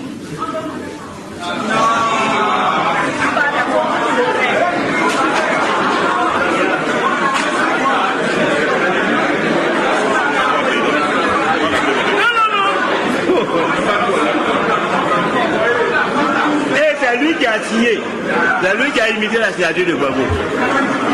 Il a déjà fait ici. C'est son travail. C'est son travail. Afin dit c'est ton travail d'imiter la signature des gens. Qu'est-ce que tu as signé pour le ministre de l'économie d'alors, paix à son âme. Et puis maintenant que tu as imité la signature de Gbagbo. Et puis voilà. Écoutez. Si ce n'est pas Gbagbo, il sera en prison aujourd'hui. C'est son travail. Bon, on va continuer. Les gars, nous, on ne fait que vous dire, on ne fait que vous rappeler, on ne fait que vous rafraîchir la mémoire, on ne fait que vous présenter les gens sur leur vrai visage, ce qui sont leur nature réelle. Les gens qui vont devant vous et puis vous tiennent des discours mielleux, genre, comme si le charbon va devenir du diamant. Non, vous n'êtes pas nés de nouveau très cher. Nous vous connaissons, on sait qui vous êtes des voleurs patentés. Votre patron ne vole pas, mais vous permet de voler. Mais c'est que c'est vous qui volez, c'est lui qui vole à travers vous. Puisque vous êtes ses ouailles, vous êtes ses relais. C'est de ça que nous parlons. Alors, donc, on va continuer. Hein. Quand Finguessan, il a dit ça, c'est tout. C'est notre raison. Quand Finguessan nous a dit ça, et quand je fais encore un rappel de mémoire, et que M. Gbagbo lui-même nous avait informé que les vols d'argent dans la filière café cacao ont commencé après l'accord de Marcoussis. Et c'est son propre entourage qui s'adonnait à ces vols, à ces pillages, à l'argent de nos planteurs. Notons au passage qu'après les accords de Marcoussis, Stéphane Kipré était devenu le beau-fils de Gbagbo. dont il faisait partie de son entourage immédiat, proche, de sa maison même, oui, de son toit, de sa famille. Donc quand il parle de vol, il parle de lui aussi. C'est de ça qu'il s'agit. Nous allons aller chercher Gbagbo, lui-même il va parler. Parce que maintenant, nous n'allons plus parler en vain. Nous allons vous donner vous-même, on va vous confondre avec vous-même vos propres propos. Allez, parle. Mais quand il y a eu Marcoussi, les gens se sont dit, pour Gbagbo c'est perdu, il est foutu, nous, chacun doit prendre sa part. Est-ce que vous avez compris? Le procès qu'a fait Cacao, je souhaite qu'il s'ouvre, et comme tu es avocat, il faudra aller ne serait que pour écouter. Tu vas voir, tu vas te rendre compte que tous les hommes dans la prière qu'a fait Cacao ont commencé juste après la messe. C'est-à-dire fin janvier. Oui. Jean, lui-même, ces gars ne croyaient plus que Luc Gbagbo, il allait tenir là-bas. Donc, chacun a commencé à se servir parce qu'il se dit, sauf ce qu'il peut. Lui, là, on ne sait pas s'il va rester là-dedans. Je prends ma part et puis on ne sait jamais. C'est de ça que Gbagbo entend parler. Tous les gens ont commencé. J'ai entendu, moi, dans les toilettes de la présidence, les gens ne savent pas que quand je suis là, j'entends tout ce qu'il dit dans leur vie. Mais Gbagbo, tu ne peux pas nous dire ça. Parce que toi, tu les as nommés. Si ils volent, c'est que toi, tu ne fais rien. C'est que c'est toi qui as permis qu'ils volent. Donc, tu es responsable. Tu es responsable de ça. Tu les as nommés. Tu vas venir faire en conférence de presse ici aujourd'hui. Allez, parle. J'ai entendu quelqu'un qui était proche de moi. Évidemment, il a écarté. Il ne sait pas pourquoi. Il a entendu dire, Boga est mort. Ses enfants sont restés pour rien. Moi, il faut que je prenne ma part. C'est ça. Gbagbo nous fait des aveux. Gbagbo nous dit là que ses collaborateurs étaient des voleurs. Mais Gbagbo, tu ne peux pas nous dire que tes collaborateurs volent et puis toi, tu n'as rien pris dedans. Jean, le Dieu est là. Tout le monde prend. Mais toi, tu dis, tu vois, tu as entendu, j'ai entendu, dis, tu n'as rien pris. Tu n'es pas dedans. Mais aujourd'hui, il ne s'agit pas de toi. Hein. Il s'agit de ton beau-fils. Mais tu es juste là comme élément de preuve pour corroborer, pour étayer un peu mon direct, mes propos. Tu comprends? Mais si toi, tu as nommé voleur, que les gens volent, que tu ne dis rien sur la conférence de presse, c'est que tu es voleur. Allez, parle. Bon, quand il nous a dit ça, lui-même il fait des aveux, il dit que ses proches étaient des voleurs. Donc le journal Enquête nous a révélé que Stéphane Kipré utilisait beaucoup d'argent en espèces. Et quand je fais encore un appel de moi, je me rappelle que Stéphane Kipré faisait beaucoup de bouquins en France. C'est le gars qui parrainait les mariages. Il était parrain de tout le monde. C'était lui le banquier, le financier de tout et de rien, de toutes sortes de fêtes. C'était lui la manne financière. C'était lui qui mettait la main à la poche. Il avait une cour quand il se déplaçait. Quand je dis une cour, c'est-à-dire qu'il avait un boy autour de lui qui se battait, qui vraiment luttait pour être le plus proche de lui. On a vu ça à Paris. On a vu ça à Paris. Il a financé les ordonnances des gens, financé des mariages, financé des maisons. Voilà, on a vu ça à Paris. Des gens qui se battaient autour de lui, sa cour royale. Il a même été parrain des mariages, des travaillements. Je peux vous envoyer un petit travaillement. C'était trop chic. Il vivait la vie de Louga François. Il se déplaçait en jet privé pour aller en Finlande, pour porter plainte contre Johnny. Il se déplaçait en jet privé pour aller demander pardon à sa dulcinée. Lui n'a pas affaire aux avions de ligne, les vols réguliers. Lui, c'est l'enfant de Rockefeller. Il vivait... Non, mais sérieux, vous allez le voir. Vous allez le voir, on va vous le montrer ce qu'il faisait. C'était un exil. C'était un exil doré. C'était pas un exil pas comme les autres.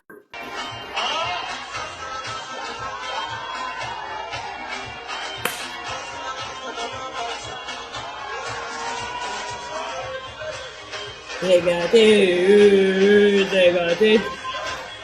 Regardez, regardez.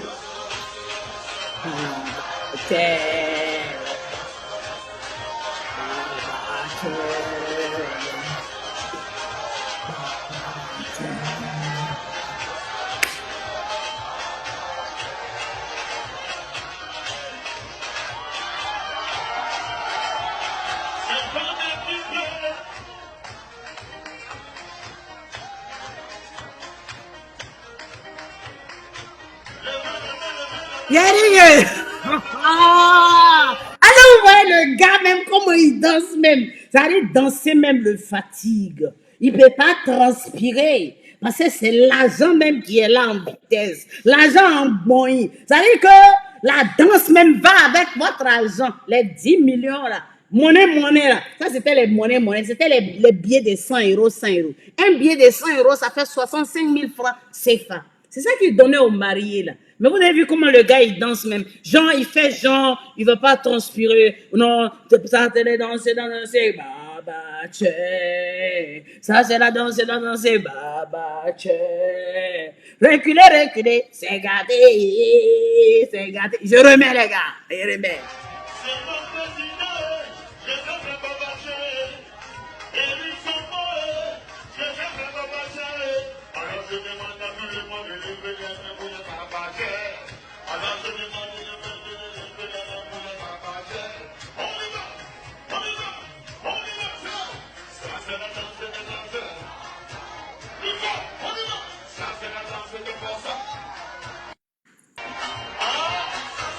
Mes amis, c'était ça la vie de Stéphane Kipé en Europe.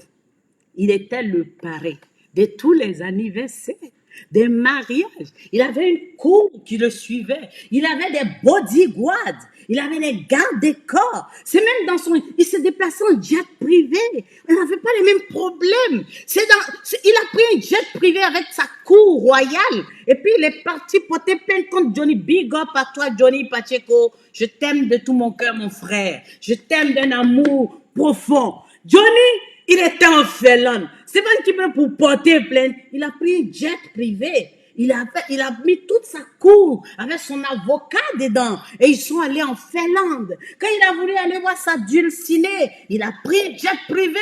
Il a mis ses chanteurs, ses ouailles, ses ropéros, tout le monde dedans. C'est coulé. Parce que c'est lui le debout. Il avait ses coulées, ses repéros, tout ça, dans les jets privés. Direction Ghana. Allez faire un petit concert pour sa dulcinée Gador. Gador, aujourd'hui, qui n'est plus d'actualité, peut-être on ne sait plus. Parce qu'on nous parle de ex-beau-frère, beau-fils, ou bien les ex.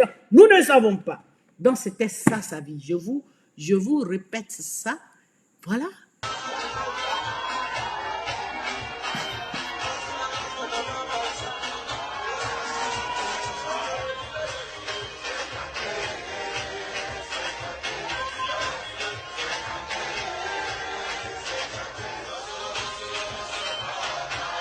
Regardez comment il danse. Attends, je me diminue.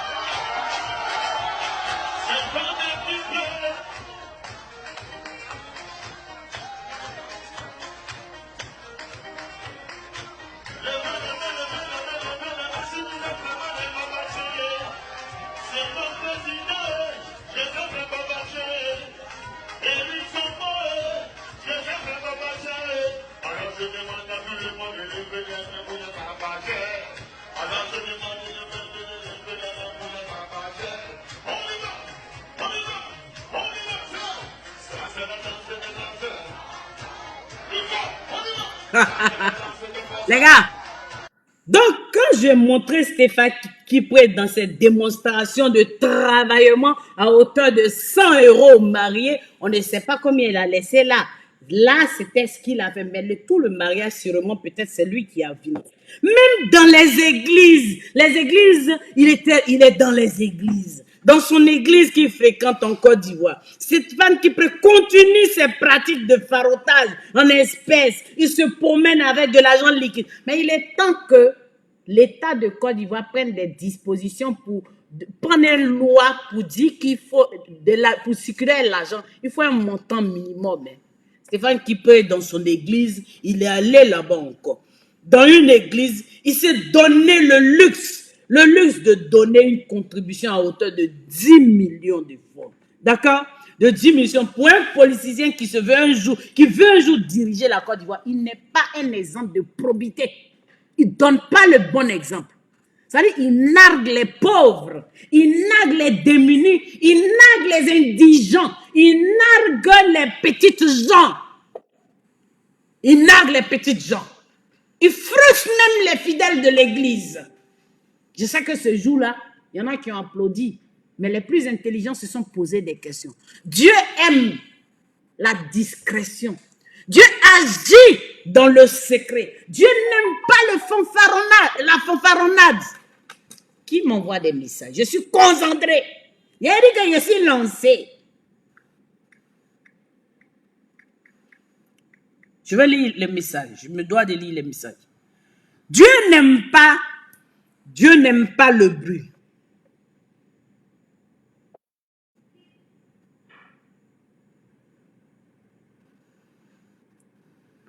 Dieu n'aime pas le bruit. Attendez. Dieu n'aime pas le bruit. Est-ce que vous savez ça? Dieu n'aime pas le bruit. Dieu agit dans la discrétion. Dieu est un Dieu à qui appartient l'or et l'argent. Il n'aime pas les gens qui fanfaronnent. Donc, on va continuer un peu. On me dit... Donc, voilà. Je vais vous montrer la vidéo dans l'église. Vous-même, vous allez voir. C'est ça. Les pratiques bizarres. Les comportements bizarres. Les comportements... Chacun doit apporter. Chacun doit apporter. Donc, ceux qui n'ont pas eu l'occasion de pouvoir participer à ça, mais tu vas te lever et tu vas venir, tu vas approcher. Moi, j'ai dit au Père, comme c'est 100 millions, moi je donne 10 millions.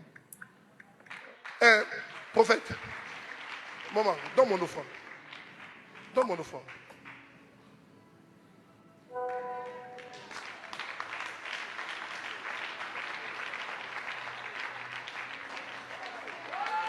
Les gars, voilà le comportement de l'homme qui veut diriger votre pays un jour. Il y a un principe que tu nous as donné. Le principe de bâtir l'œuvre de Dieu. Et Dieu a toujours utilisé ta main pour faire de moi un homme. Je vais vous demander, on continue ou bien j'arrête? Nous avons décidé d'agrandir l'église. Chacun doit apporter. Chacun doit apporter, mais Dieu est un Dieu de discrétion. Dieu n'aime pas le tapage. Dieu n'aime pas le bruit. Si ce n'est pas pour faire du farotage, ce que tu es en train de faire là, c'est quoi? C'est quoi ça? Bon, on continue. Les gars, quand j'ai dit ça, parce que nous, on a recoupé les vidéos pour comprendre quoi. Et ce qui nous emmène, l'ami personnel de Gbagbo nous amène à... non, c'est pas là. Donc toujours, le président Ouattara nous avait dit que lors de la casse de BCAO, des proches de Gbagbo étaient allés avec des véhicules 4x4 au Ghana. Et ils étaient remplis d'argent volé à la BCAO, qui équivalait plus de 300 milliards. On va aller chercher le président Ouattara, il va nous dire quelque chose. La vidéo va être longue, hein, mais moi je préfère la faire parce que je ne veux pas revenir dessus. Je préfère la faire. Delhi, quand des gens ont dévalisé la banque centrale, ils sont allés avec des camions sortir sur une période de 8 semaines plus de 300 milliards de francs CFA de notre argent qu'ils ont transféré dans les 4x4 et autres au Ghana. C'est des cas de flagrant délit. Ils en avaient. Mais quand Stéphane Kipré passe par le Ghana pour voyager là, posez-vous des questions. Point d'interrogation. On continue. Donc, il faut partager ce direct. Il y a partager. Moi, il n'y a pas besoin de likes. J'ai besoin que vous partagez et que ça arrive partout. Parce qu'on rentre dans la phase de déconstruction. Il a dit, on va se blesser. Élection qui vient là, on ne va pas se faire cadeau. Voilà. On ne se fera pas de cadeaux. Donc, le président Ouattara, il va s'exprimer. Vous avez dit, on est toujours dans le même truc. Hein. Pause publicitaire. C'est ma soeur qui m'a coiffé. Ça s'appelle Fin Brindille de balai. Voilà, si vous voulez, vous me contactez. Ce sont mes cheveux. Ça, c'est des tresses. Mais d'habitude, elle m'avait fait une perruque aussi. Alors, on continue. Mon Prado d'amour. Mon doudou à moi. Mon papounet d'amour. Tu vas parler. Parce que quand tu parles, tu dis vrai. Toi, tu parles pas beaucoup. Tu parles 3 fois dans l'année. Mais le jour où tu parles, tu dis vrai, mon papounet. Parle. Parle, mon Prado. Des gens ont dévalisé la banque centrale. Ils sont allés avec des camions sortir sur une période de 8 semaines plus de 300 milliards de francs CFA de notre argent qu'ils ont transféré dans les 4x4 et autres au Ghana. C'est des cas de flagrant délit. Ils en avaient la responsabilité, ils ont fait les signatures. Alors ces gens, qu'est-ce que vous voulez qu'on fasse? C'est la justice qui fait. Non, on dit comme c'est la réconciliation, on n'a qu'à les laisser. C'est de ça on parle. Mais le Prado, il n'est pas... C'est pas quelqu'un qui met l'argent en bas des matelas comme Stéphane Kipré. Il ne met pas l'argent d'un appartement, 10 millions d'un appartement, et puis comme ça, lui, il allait à la bonne école. C'est quelqu'un qui est instruit, quelqu'un qui est civilisé, c'est quelqu'un qui est cultivé. En plus, il est banquier. On ne se promène pas avec de l'argent liquide comme ça. Mon papa parle. Son travail. Quand des gens ont Ils sont à l'extérieur, comment vous faites? Mais il y a des mandats d'arrêt. Il y a des mandats d'arrêt. Non. Les mandats d'arrêt seront exécutés en bonne et due forme et en bon temps. Mais quand on vous dit que vous êtes des voleurs, vous pensez que c'est dans le vent. Depuis quand le président Ouattara parle au hasard? Déjà, pour s'exprimer, c'est compliqué. Nous-mêmes, on va lui tirer les vers du nez jusque dans sa gorge pour qu'il parle. Il ne parle pas. Un homme qui parle 3 fois dans l'année, même 4 fois. Avant, c'était 4 fois, il a diminué à 3. Nous, on aimerait de temps en temps entendre sa voix, mais non, il ne parle pas beaucoup. Et là, il est obligé de parler. Vous êtes des voleurs, c'est ce qu'il est en train de dire là. Vous avez pris 300 milliards de nos francs. Vous avez fui avec au Ghana. Pourquoi chaque fois que vous voyagez, c'est pas le Ghana vous passez? Ils ont acheté des biens là-bas. Ils ont des pieds à terre là-bas. Ils ont des domaines là-bas. Quand ils étaient en exil, pendant que certains étaient sous les tentes, eux, ils étaient dans des villas cossues. C'était un exil doré. On parle de ça. Vous nous dites quoi? Vous dites quoi? Pourquoi Stéphane Kipré, tu passes par le Ghana chaque fois pour aller prendre ton jet privé? Viens dire aux Ivoiriens ici. Mais qu'est-ce que c'est? Le président parle encore.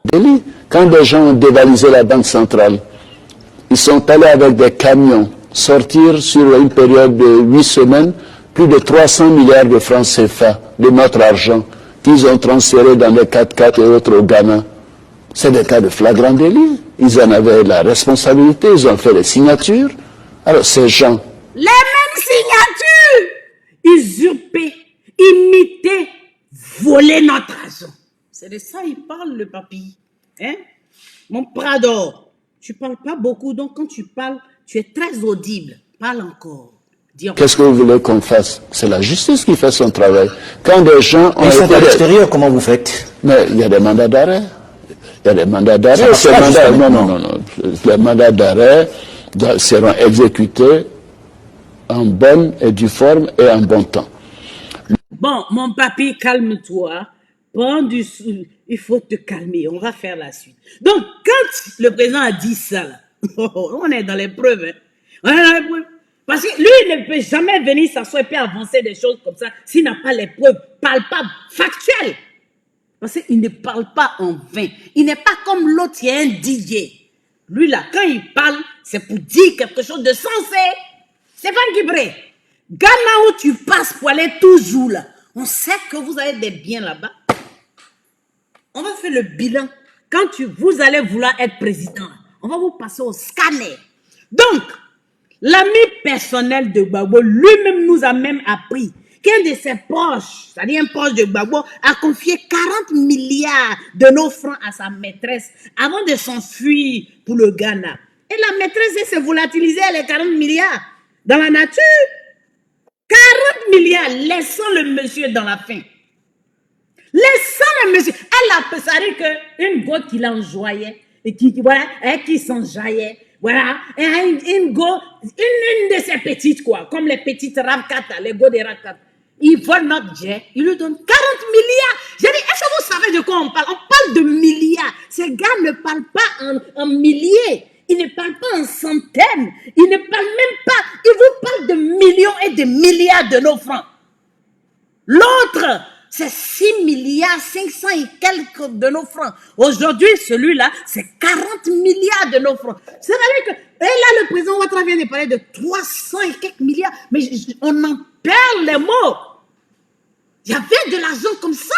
ils sont partis en exil avec des mannes financières. C'était un exil doré.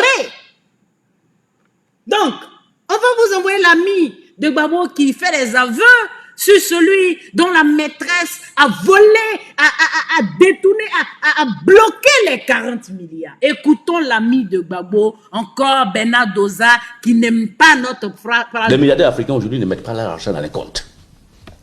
Tout le monde le sait, ça. Attends, tu vas répéter. Je sais, attendez. Bernard Doza, s'il y a quelqu'un qui déteste le président Ouattara, c'est lui. Mais lui, quand il y a la vérité, il le dit. Enfin, la vérité, il l'a dit. Voilà. Bon, c'est vrai que je suis une Mamadou Ebineta, mais je ne suis pas quand même tout. Je me suis trompé, hein, c'est un lapsus. Quand il y a la vérité, il l'a dit. Bernard Doza va vous apprendre quelque chose encore ici. Allez, continue Doza. Parle. Les milliardaires africains aujourd'hui ne mettent pas leur argent dans les comptes.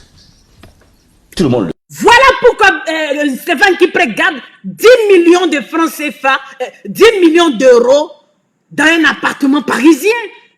Ou bien c'est de l'argent qu'il a volé, ou bien c'est de l'argent qui n'est pas propre, ou bien c'est de l'argent qu'il a détourné, ou bien c'est de l'argent qu'il est en train de blanchir. Donc il ne peut pas montrer ça aux autorités françaises, jamais. C'est ce que Jeune Afrique a écrit, c'est ce que Enquête Média a dit. Hein, Stéphane Kipré? On ne se fâche pas ici.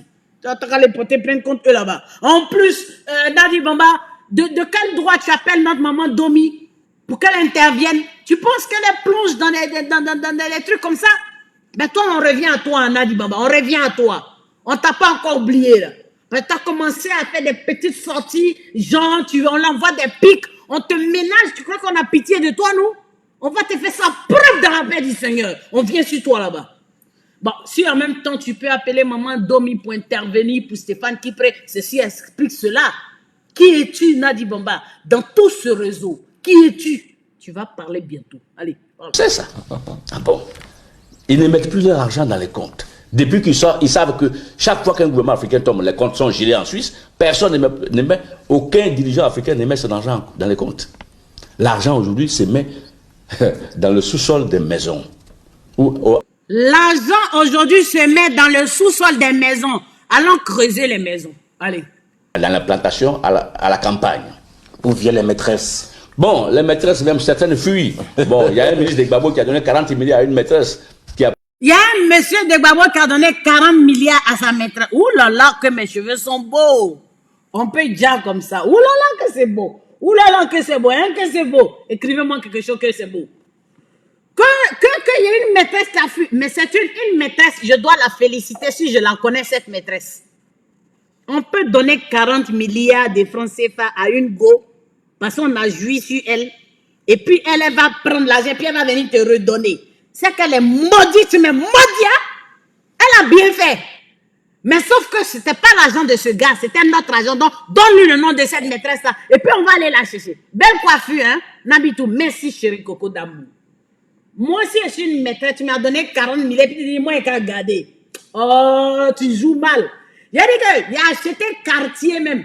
Ma famille, mon village, mes followers même, j'ai distribué tout. Comme ça, nous tous, on est fautifs.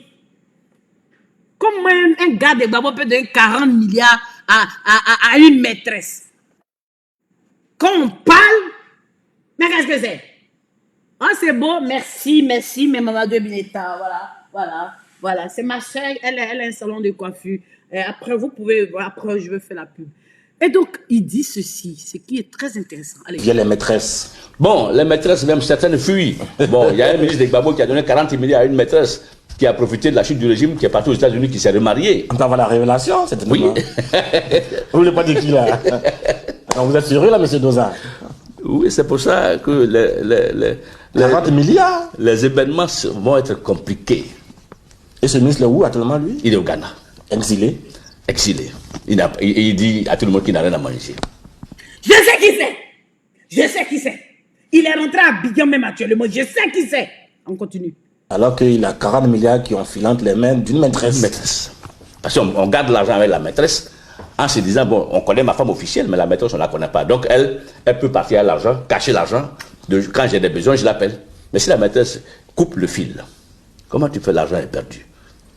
C'est le même scénario que quand tu mets l'argent dans un compte en banque en Suisse et qu'après, que tu ne as plus le pouvoir, l'argent disparaît. C'est le même scénario.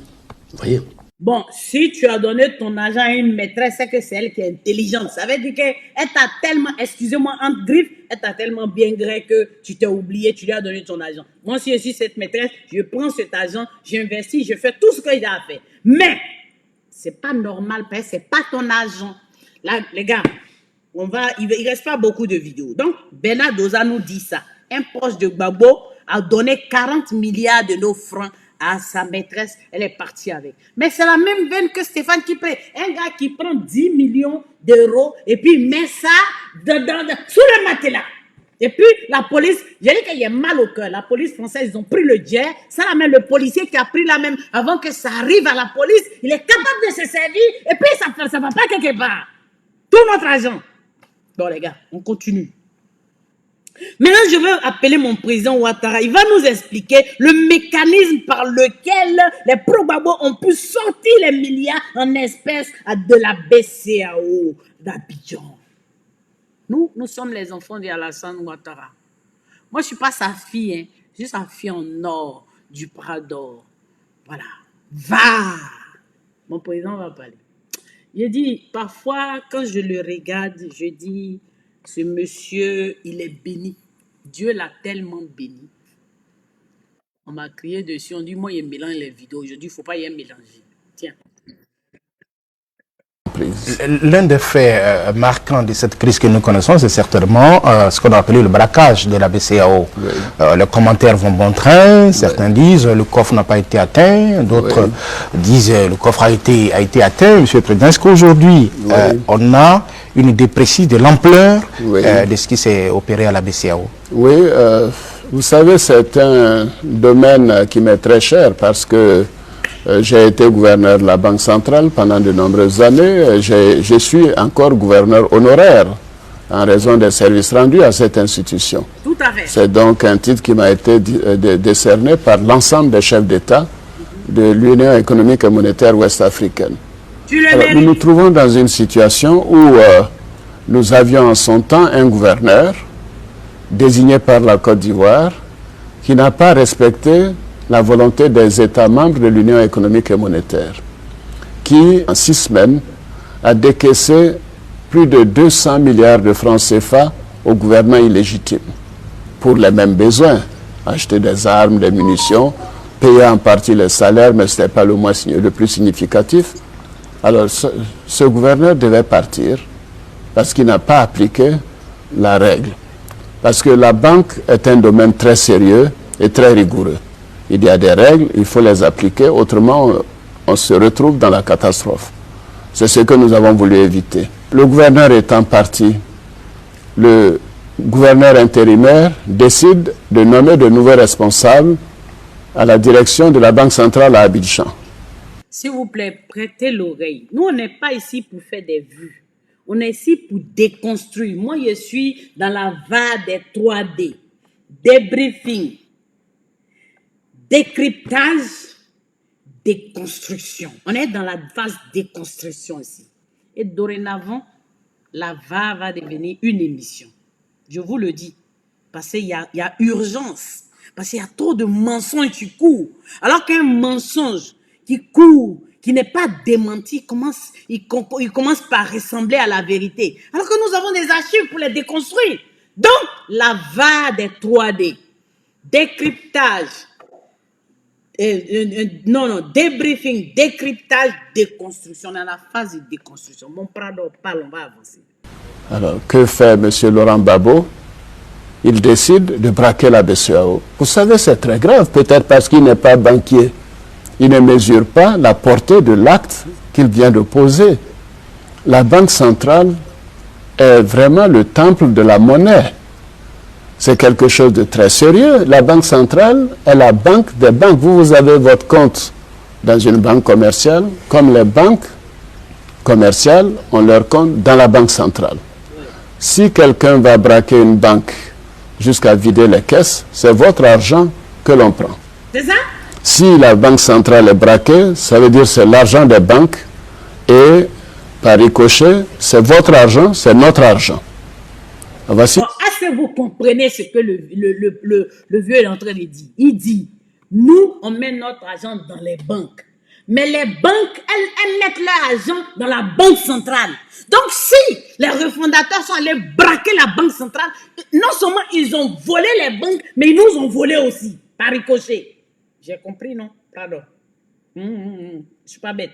Donc, on va continuer. Voilà. Des gens qui ont pris l'agence de la BCE à Abidjan en otage. Ils y vont, ils se servent comme des brigands qui viennent braquer une banque, qui prennent l'argent des épargnants, l'argent des travailleurs, en bref, l'argent des Ivoiriens. Ceci n'est pas acceptable. C'est un acte qui a des conséquences qui vont au-delà de nos frontières.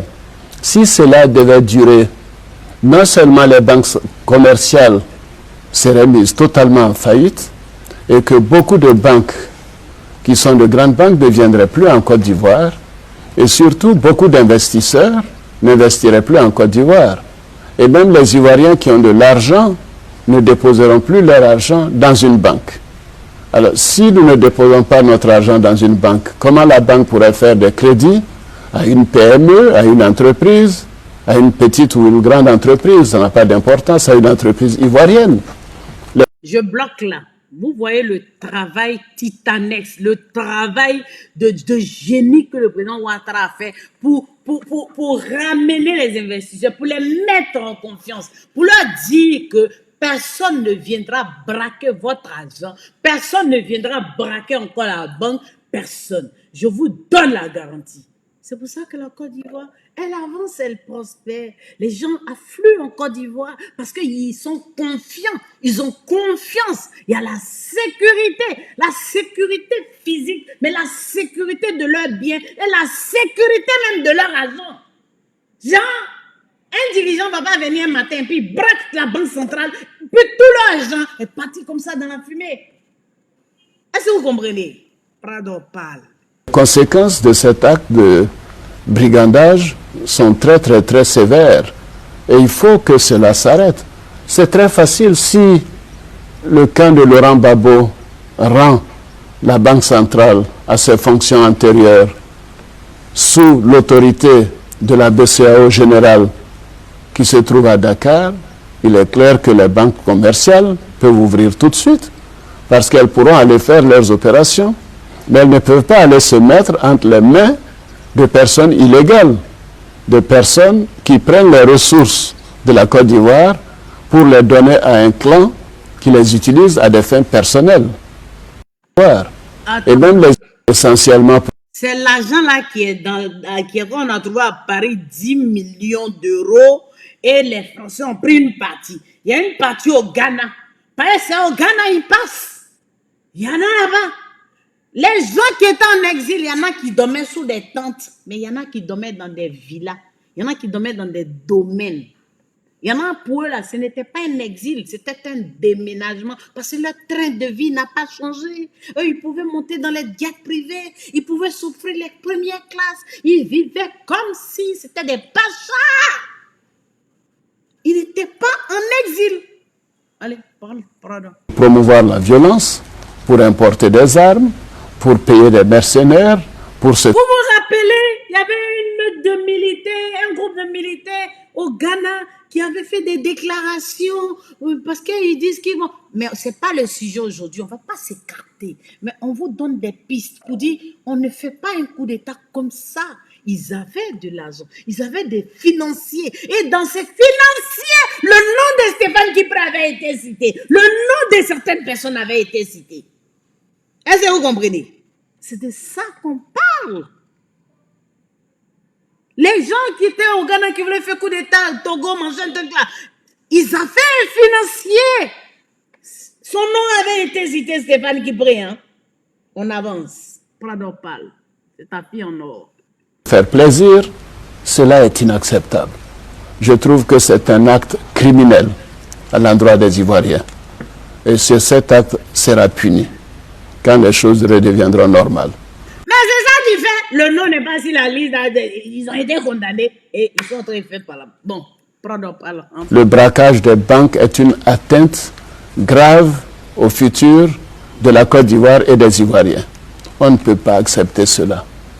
C'est trop grave. C'est-à-dire que le président Ouattara, mais pas le vieux, tu donnes la paresse parfois.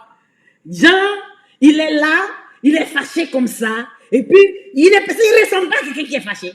Nous, quand on est fâché, on crie, on est là, on est agité, on fait des trucs. Lui, il est fâché comme ça. Il est dans son... On ne peut pas accepter ça.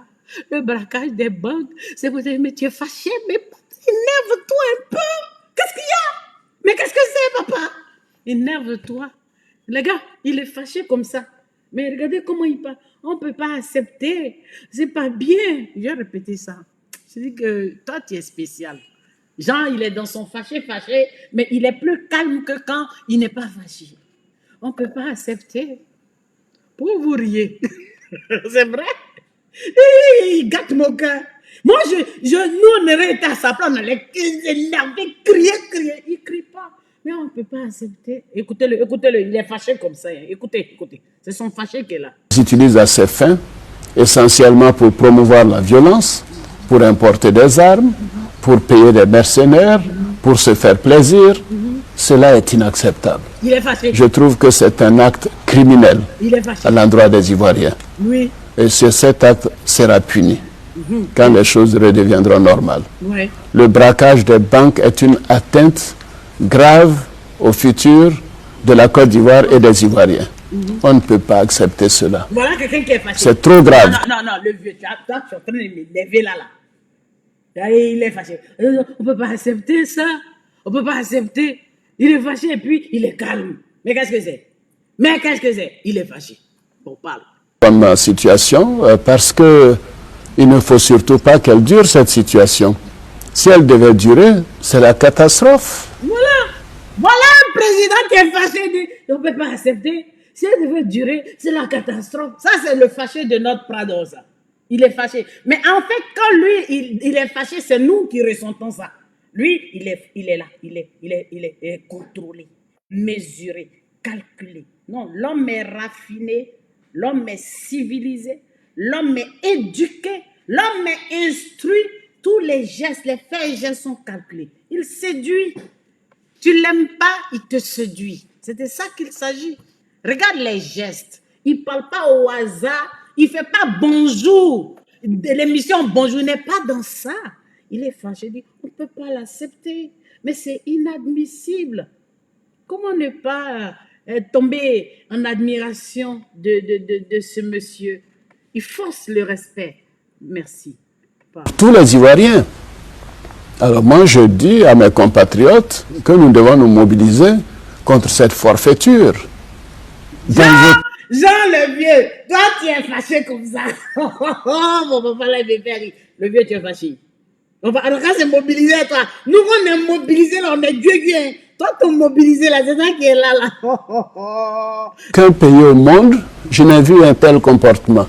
Ouais. Vous savez, je suis choqué à plusieurs titres. D'abord en tant qu'ancien banquier. T'es choqué. Et nous, on est carreau même. Là, nous, on est dépassés. Mais bon, allons-y, chacun a son tempérament. Mais également en tant que citoyen, moi j'ai mes comptes ici dans les banques. Oui. Ceux qui nous chantent le patriotisme, le nouveau colonialisme, à longueur de journée, c'est eux qui ont 150 milliards de francs CFA dans des banques dans un seul pays. Et nous sommes en train de faire le décompte. Peut-être que nous trouverons qu'il y a plus de 500, peut-être plus de 1000 milliards à travers le monde. C'est quand même malheureux. Je vous signale qu'il est banquier. Donc, quand il parle, il sait de quoi il parle. La traçabilité, les comptes offshore, les comptes dans les paradis fiscaux. Il sait qui a quoi, qui a où. Il le sait. Hein. Donc, tu as vu, non? Choqué de bois, là. C'est énervant, Nambitou. C'est ton fils. Il faut lui donner un conseil. Il faut dire que moi, là, j'essaie de bêter des gars. Mon sang est chaud déjà. Tout ce qu'il est en train d'expliquer, moi, mon sang est chaud. Mais regarde comment lui, il est froid. Hein, papa? Faut t'énerver un peu, faut te jouer un peu. Qu'est-ce qu'il y a? Mais qu'est-ce que c'est? Donc, on continue. On continue. D'accord, Nambitou, donne conseil à ton enfant, là. Il dit, il est fâché, c'est ça, il est en train de parler, là. Il faut qu'ils arrêtent de tromper les Ivoiriens. Si je suis long sur ce chapitre, c'est pour dire mon indignation. D'accord. Je trouve que le peuple ivoirien a été assez trompé. Il faut que ça s'arrête.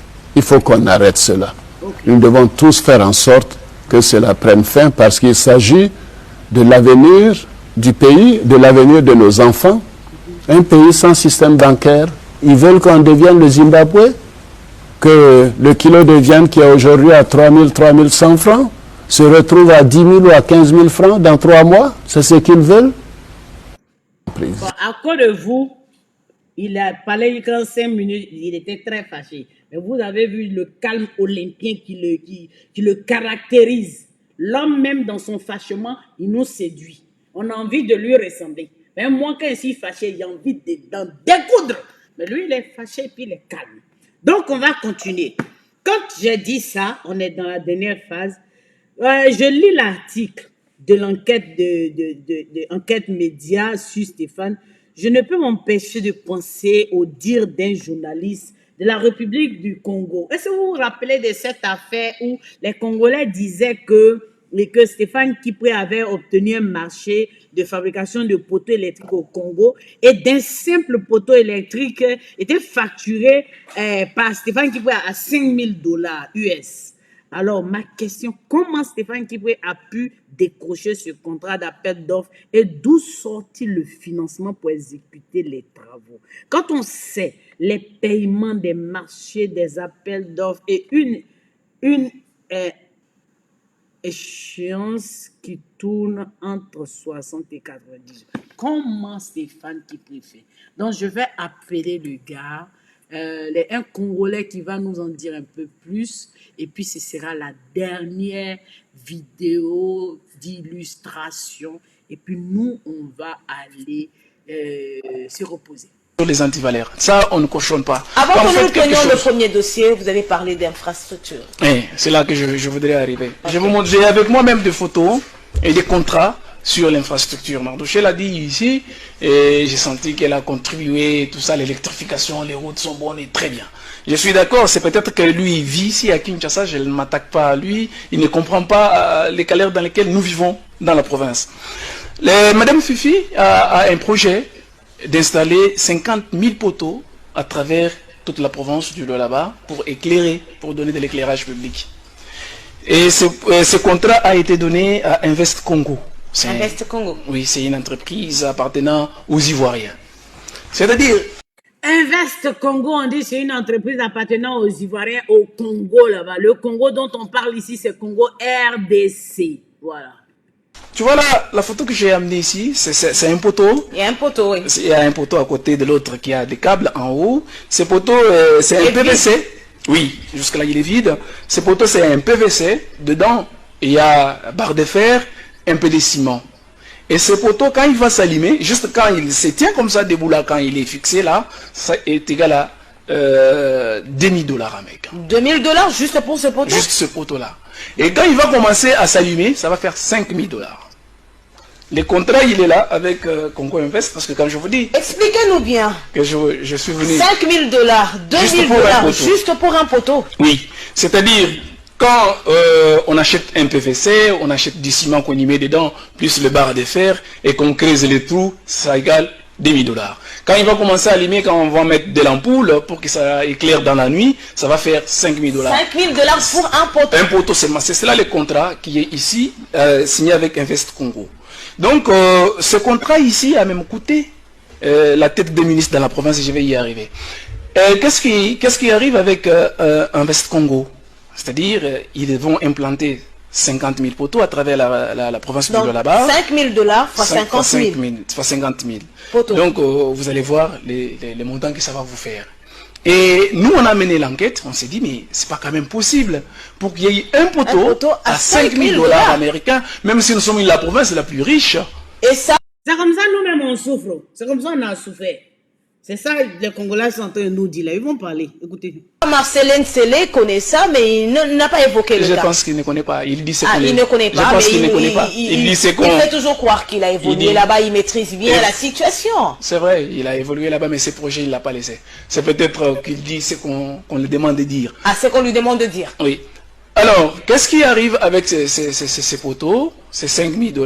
C'est un Congo Invest qui a ça. C'est une entreprise des Ivoiriens, avec un certain Kipré à la tête. Quand il a gagné ce marché dans la province, je vous l'ai dit, ça va peut-être vous étonner, et ça nous a étonné aussi, il a monté un parti politique chez lui, en Côte d'Ivoire. Vous avez entendu? À la Massa. Et il en Avec a l'argent de la RDC. Avec l'argent du Lualaba, l'argent de la RDC, il a monté. Ça, il est le beau-fils. Étonnant, hein? Il est le beau. Donc, il a traversé les frontières pour aller ailleurs pour faire ce qu'il fait nous là. Hein. Les gars, c'est ça qui est ça. Hein. Écoutons, à la Fils du président Laurent Gbagbo, ils ont monté leur parti politique, ils ont fait une très grande fête et avec l'argent du Lualaba. L'argent de la RDC. Mais c'est $5 000 pour un poteau. Ce poteau, comment nous on a dit, quand on a pris les poteaux, nous sommes allés voir les entreprises locales. Est-ce qu'un poteau peut arriver à $5 000 américains? C'est Nous sommes inexplicable. allés voir l'entreprise locale Dev. J'ai les proformas avec moi ici. Nous sommes allés voir, nous avons demandé. Mais là, c'est en fer, s'il vous plaît. On va faire ce poteau-là, pas avec des tuyaux, les tuyaux que vous voyez, les PVC que vous appelez ici. Parce que ce poteau-là de $5 000, c'est un PVC. C'est pas un poteau de fer, non, non. C'est un PVC. Mais quand nous, on est allé chez Dev, sur place à Colusi, nous avons posé la question. Nous avons trouvé que les poteaux qui vont s'allumer en fer, ça va faire 1390 quelques dollars américains. Ah, par poteau. Par poteau. Alors qu'on nous présente $5 000 pour Alors un que poteau. pour quelqu'un qui va venir de l'étranger, à celui-là, on lui donne 5 000. C'est inconcevable. C'est à ce niveau-là que je dis, on ne peut pas se taire avec ces choses-là. Qu'est-ce qui est caché là derrière là pour qu'on puisse débourser tant d'argent pour juste un poteau qui peut être, tel que vous venez de le dire, qui peut revenir à $1300? La rétrocommission. Rétrocommission. C'est simple. La rétrocommission. Je ne comprends pas pourquoi on va donner un marché à un expatrié qui n'amène rien de nouveau, alors que tout au là-bas peut être fait de la bonne manière. Donc, quelque part, on est en train de combattre la vision du président de la République. Non, mais est-ce que tu sais que Dieu est soutenu au là-bas? Avec ça? Je pense que tu sais que je n'ai pas soutenu. Et en 2023, il ne fera pas bonne campagne. Ah, dans le là-bas. Oui. C'est mal parti pour lui. En 2023, je l'ai dit, je sais que il ne fera pas bonne campagne. Parce que ça, la population regarde. Mais regardez l'avenir de ces poteaux avant que ça soit même déjà allumé. Juste la première pluie qui est tombée, au là-bas, les poteaux se sont écroulés. Et voilà, les poteaux, c'est $5 000 qui est parti. Ça, c'est du gâchis, hein. Et c'est $5 000 qui est parti. C'est pas l'unique poteau, c'est un peu partout, nous avons répertorié une centaine de comme ça. À peine installé, et puis après, ça tombe, et puis c'est cassé. Et l'argent de la province est parti. C'est ça qu'on appelle gaspillage. Mais est-ce que vous êtes un journaliste d'investigation? Est-ce que vous avez... Les bon les gars, vous avez vu, aujourd'hui là, tout ce qu'on a montré, c'est un rapport avec Stéphane Kipré. Et on revient sur l'article de Jeune Afrique et de Enquête Média. Mais moi, ce qui m'intrigue dedans, c'est qu'il est silencieux. Et ils ont eu recours à la... Ils ont demandé au président et à sa femme d'intervenir. Mais c'est la justice française. Eux, ils ne peuvent pas bloquer ça. Voilà. Mais on dit, il ne passe plus par l'aéroport, il passe par le Ghana. Moi, je me dis, peut-être c'est passé, son jet privé est garé là-bas, c'est pour ça qu'il passe là. Mais non, on dit leur agent est là-bas aussi. Donc, les gars, moi, je vais juste vous laisser. Moi, je me suis adressé, on a décortiqué, on a débriefé, on a décrypté, on a déconstruit. Aujourd'hui, Stéphane Kipré. Relisez l'article de Jeune Afrique, relisez l'article de Enquête et on met ça au frigo parce que les élections, c'est bientôt.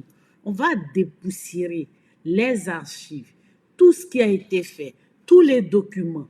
On va venir les exposer ici dans la paix du Seigneur, sans injure, sans vraiment manquer de respect à tout qui que ce soit. On va montrer le vrai visage de chacun.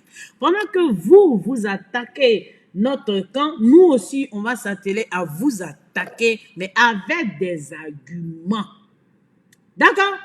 Avec des preuves à l'appui. D'accord?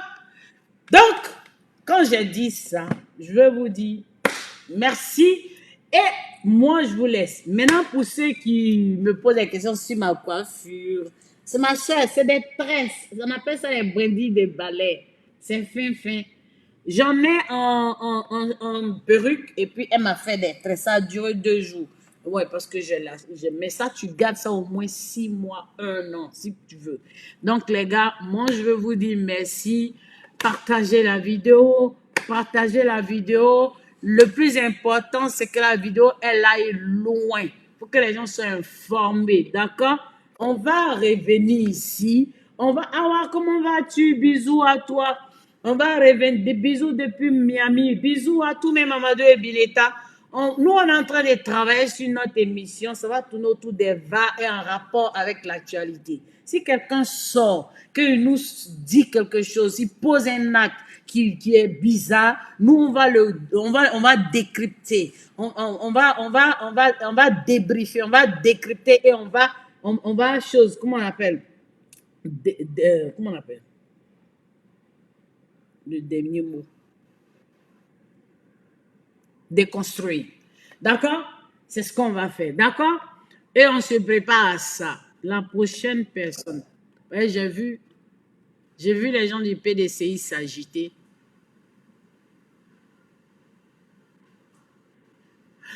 Les gens du PDCI, on va leur répondre concernant les funérailles de BD. Sur ce, je vais vous laisser. D'accord, mes amis?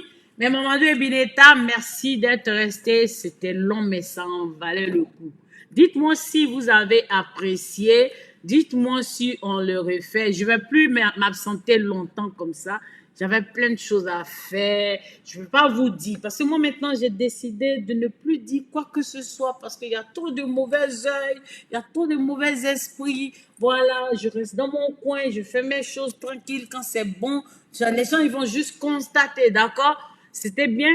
D'accord. Voilà, nous, on n'est pas là pour faire des vues. Hein. On est là pour déconstruire, décrypter et puis débriefer. Sur ce, je vais vous laisser. Bonsoir. C'était long, mais c'était utile. Sur ce, je vous laisse. Hein? À la prochaine. Peut-être pas demain, l'autre jour qui vient.